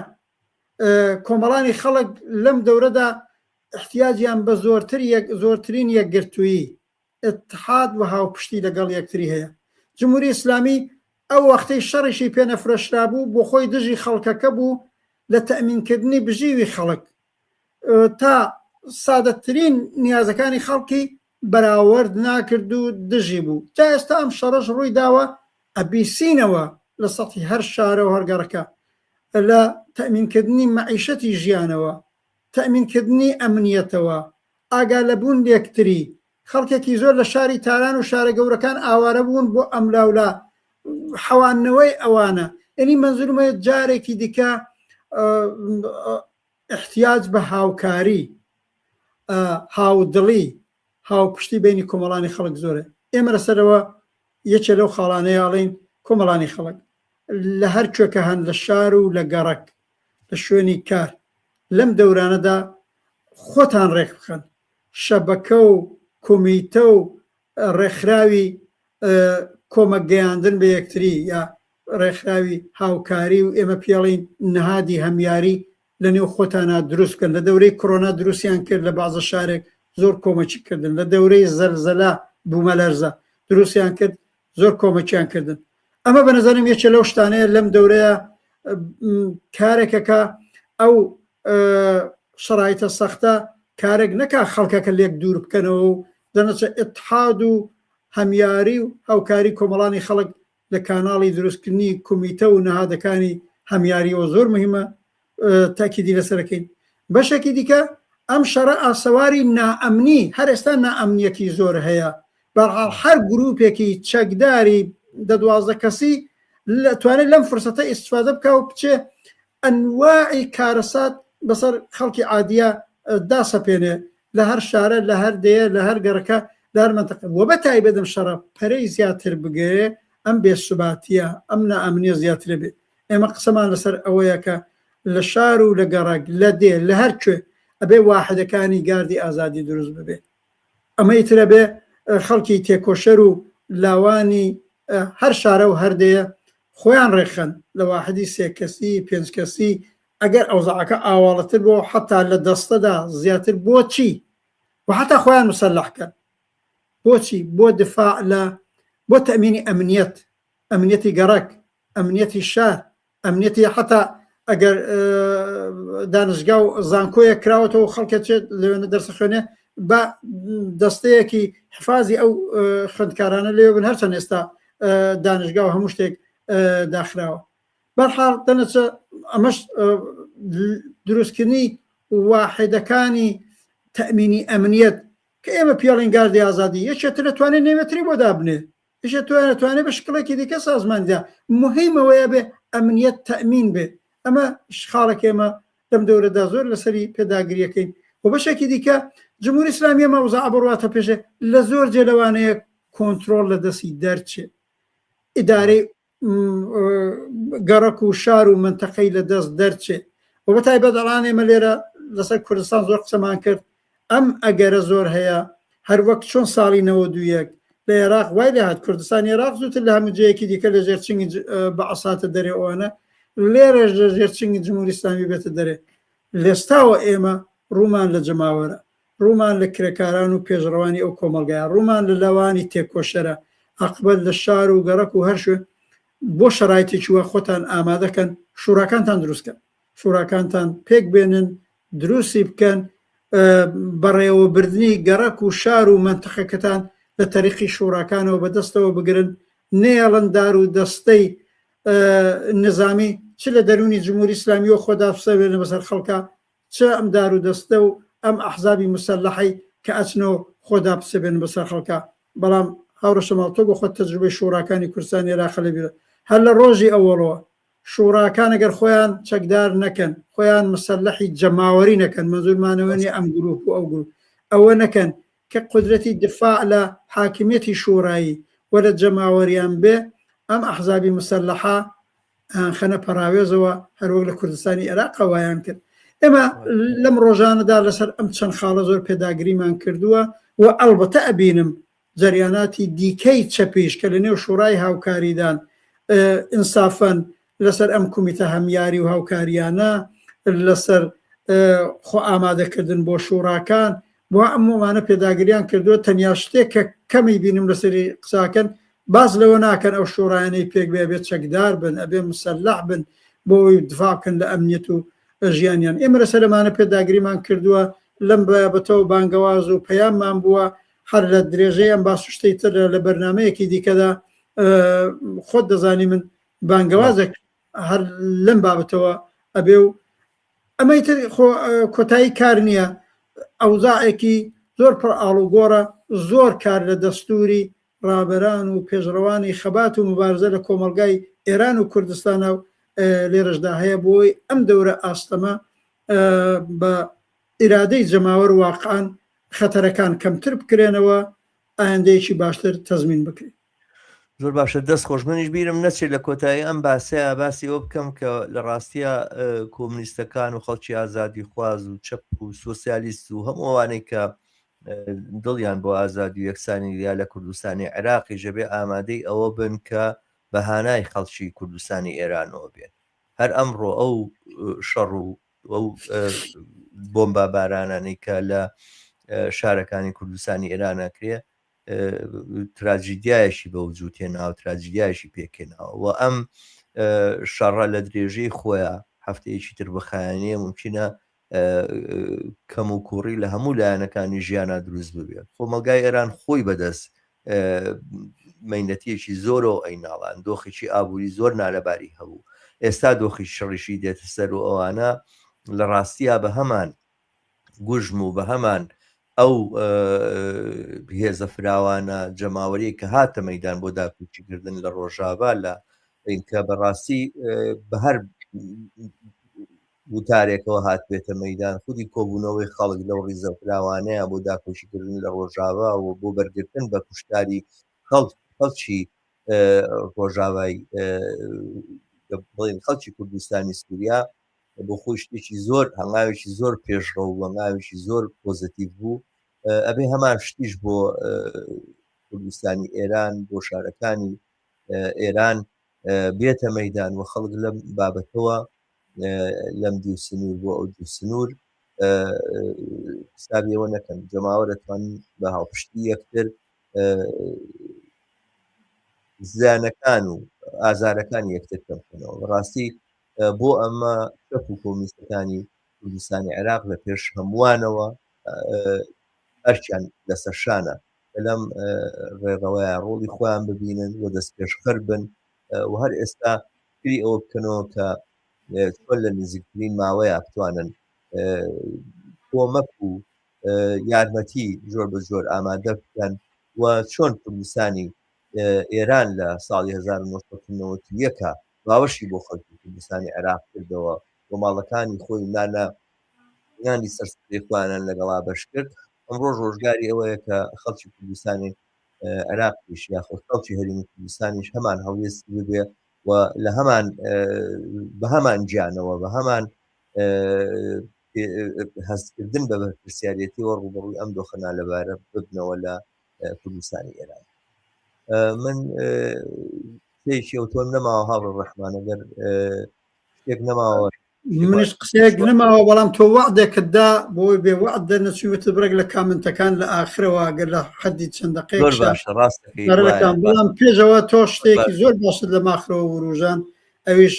نەقش و ڕۆڵێک کە خەڵکی ئازادی خواست لە عێراق لە کوردستانی عێراق و تایبەت حزب چەپ کۆمونیستەکان لەم ئەوزاعەیە ئەتوانن بیان بێ ئەوڵەن جارە بەداخەوە هەر خودی کوردستانی عێراق و عێراق خەریکن بەرەو شەڕێکی نێوخۆییە بن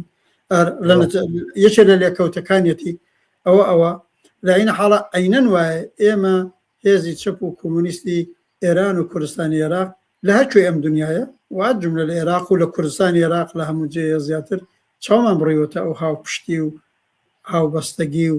هاوکاریکردانە لەو بابەتەوە و هیوادارمەوە اتفاقە نەکەوێت بەڵام بەعید نییە لە نچی ئەم شەڕ و کاولکاریە هەتا بەشێک لە خەڵک لە کوردستانی عێراقەوە ئێرانەوە ئاوارە بنبێنە کوردستانی عێراق دقیقاً احتیاجیان بە کۆمەکی جەماوەرە بێ و من شایە لە قسەکانیشمان لە بیرم چوو یا وتیشم تاکیدێکی زیاد هەر ئێستا یەکێ لە دیاردەکان ئەوەیە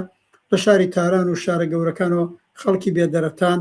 ڕووەکەنە شارەکانی دیکەی ئێران شارە چکۆلەکان حتا دێهات من ئاگام لێ بەرە و شارەکانی شمالی ئێران ڕۆیشتون حتا یەکێ لە ئێستلالەکانەوە چونکەڵەن هاومەرزی ڕۆسیە ڕەنگە جمهوری ئیسلامی لەوێ نەخراپەکاری کەمتر بکە واگەداریتان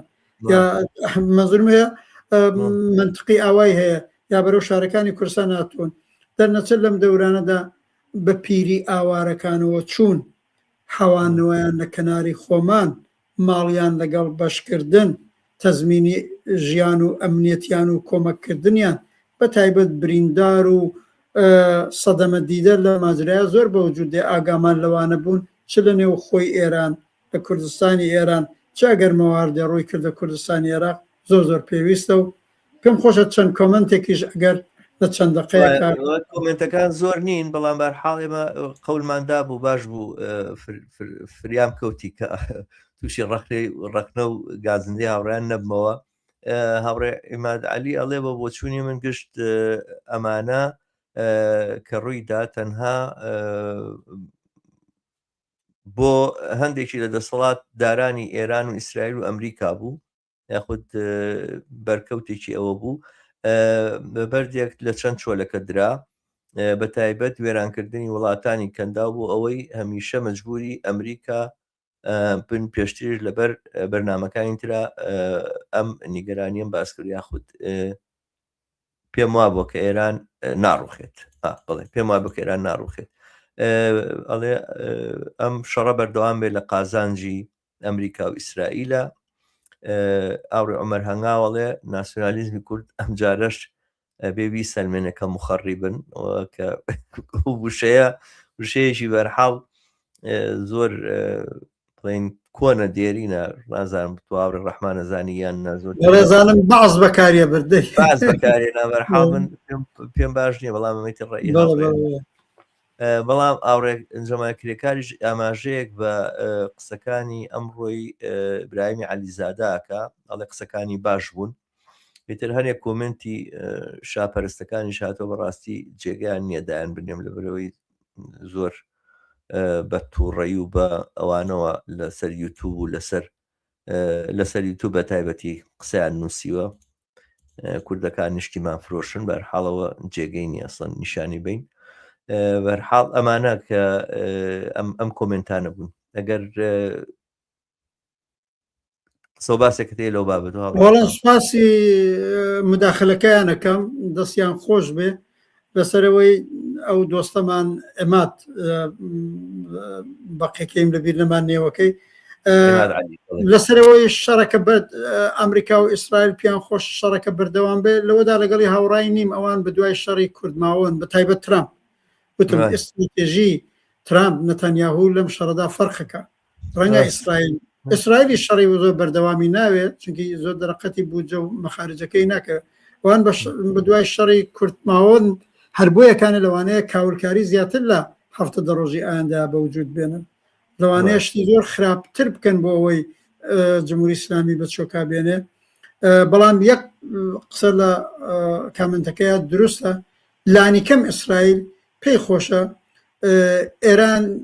کۆمەلگای ئێرانیش وەکو ئێستای سووریای لێبێ وەکو حتا بێسوبات نیمە بێسوباتی پێ بڵین عێراقی لێبێ کاڵان ئێستا 25 ساڵە نەچەند 23 ساڵە دوای 2023 ئێستا کوونێ سەقامگیری هەر بەوجود نهاتووە وەکو ئێستای لیبی لێبێ بۆ بەڵێ وایە دەوڵەتی ئیسرائیل پێی خۆشە هەموو دەوڵەتانی دەوروبەری لاواز بن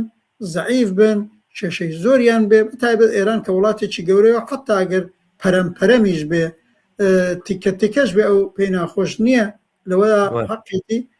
بەڵام شەڕی درێژماوەیان ناوێ بەتایبەت ترامپ کاسن وعدەیەوەیدا بوو شەڕ و ئەوە نەبێ بۆ یەکانە مەسەلەیەتی خۆیڵێ حد یەکسەر مانگێتر ئەم شەڕی دامادێنە بێت لەم مانگەدا بە قەولی خۆیان بە هەر قیمەتێ بێ بە کوشتاری زۆریش بێ سەرکەوتن بەدەست بێنن نەدەم چەندە پێی بڵین سەرکەوتن بەڵام عقبەت ملهوڕێکەیان پسەلمێنن ئەوە لەو بابەتەوە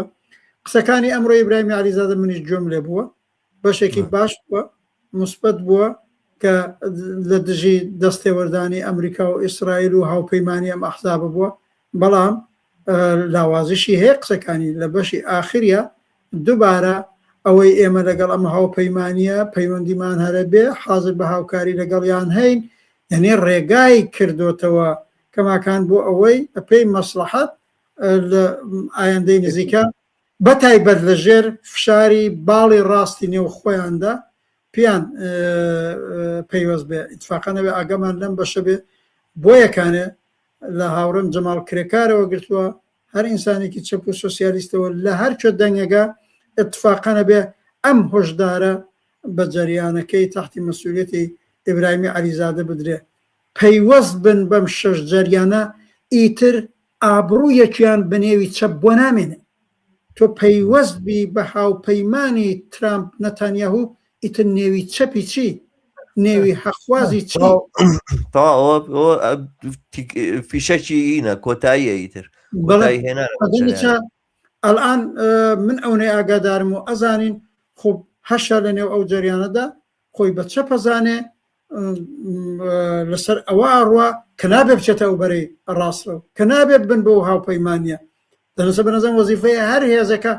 ئەوە تەقویەتکە وە ئیبراهیمی علیزادەش بێ ئەگەر ئەوێ اعتبارێکی بێعنوانی حتا شخصیەتێکی چەپ بمێنێ بچێتە نێوە هاوپەیمانیەوە بەرحاڵ هەڵی گەورەی ژیانی سیاسی خۆی کردووە هەرچەند زۆرێک لەو هەڵانەی کردو لە ماوەی 25 ساڵی ڕابردووە بەداخەوە زۆر هەڵی کوشەندەی کرد کە بۆیە باعسی دوورکەوتنەوەی خۆش و جەریانەکەی لە ڕەوتێکی کۆمونیستی ڕۆشنبین بوو زۆر باش بەرحاڵ دەست خۆش هاوڕە ڕەحمان بەرنامەکان لێرە کۆتایی پێبێنین 2 سەعاتمان تێپەڕان بەرحاڵ تا بەرنامەی تر و دیداری تر لەگەڵ ویرانی ئازیزە هەموو ئێوەی ئازیزان کە تا ئێستا لەگەڵمان بوون سوپاسدانەکەین 2 سەعات هەموو ئێوەی ئازیز بە شادی و کامران ئێسپێری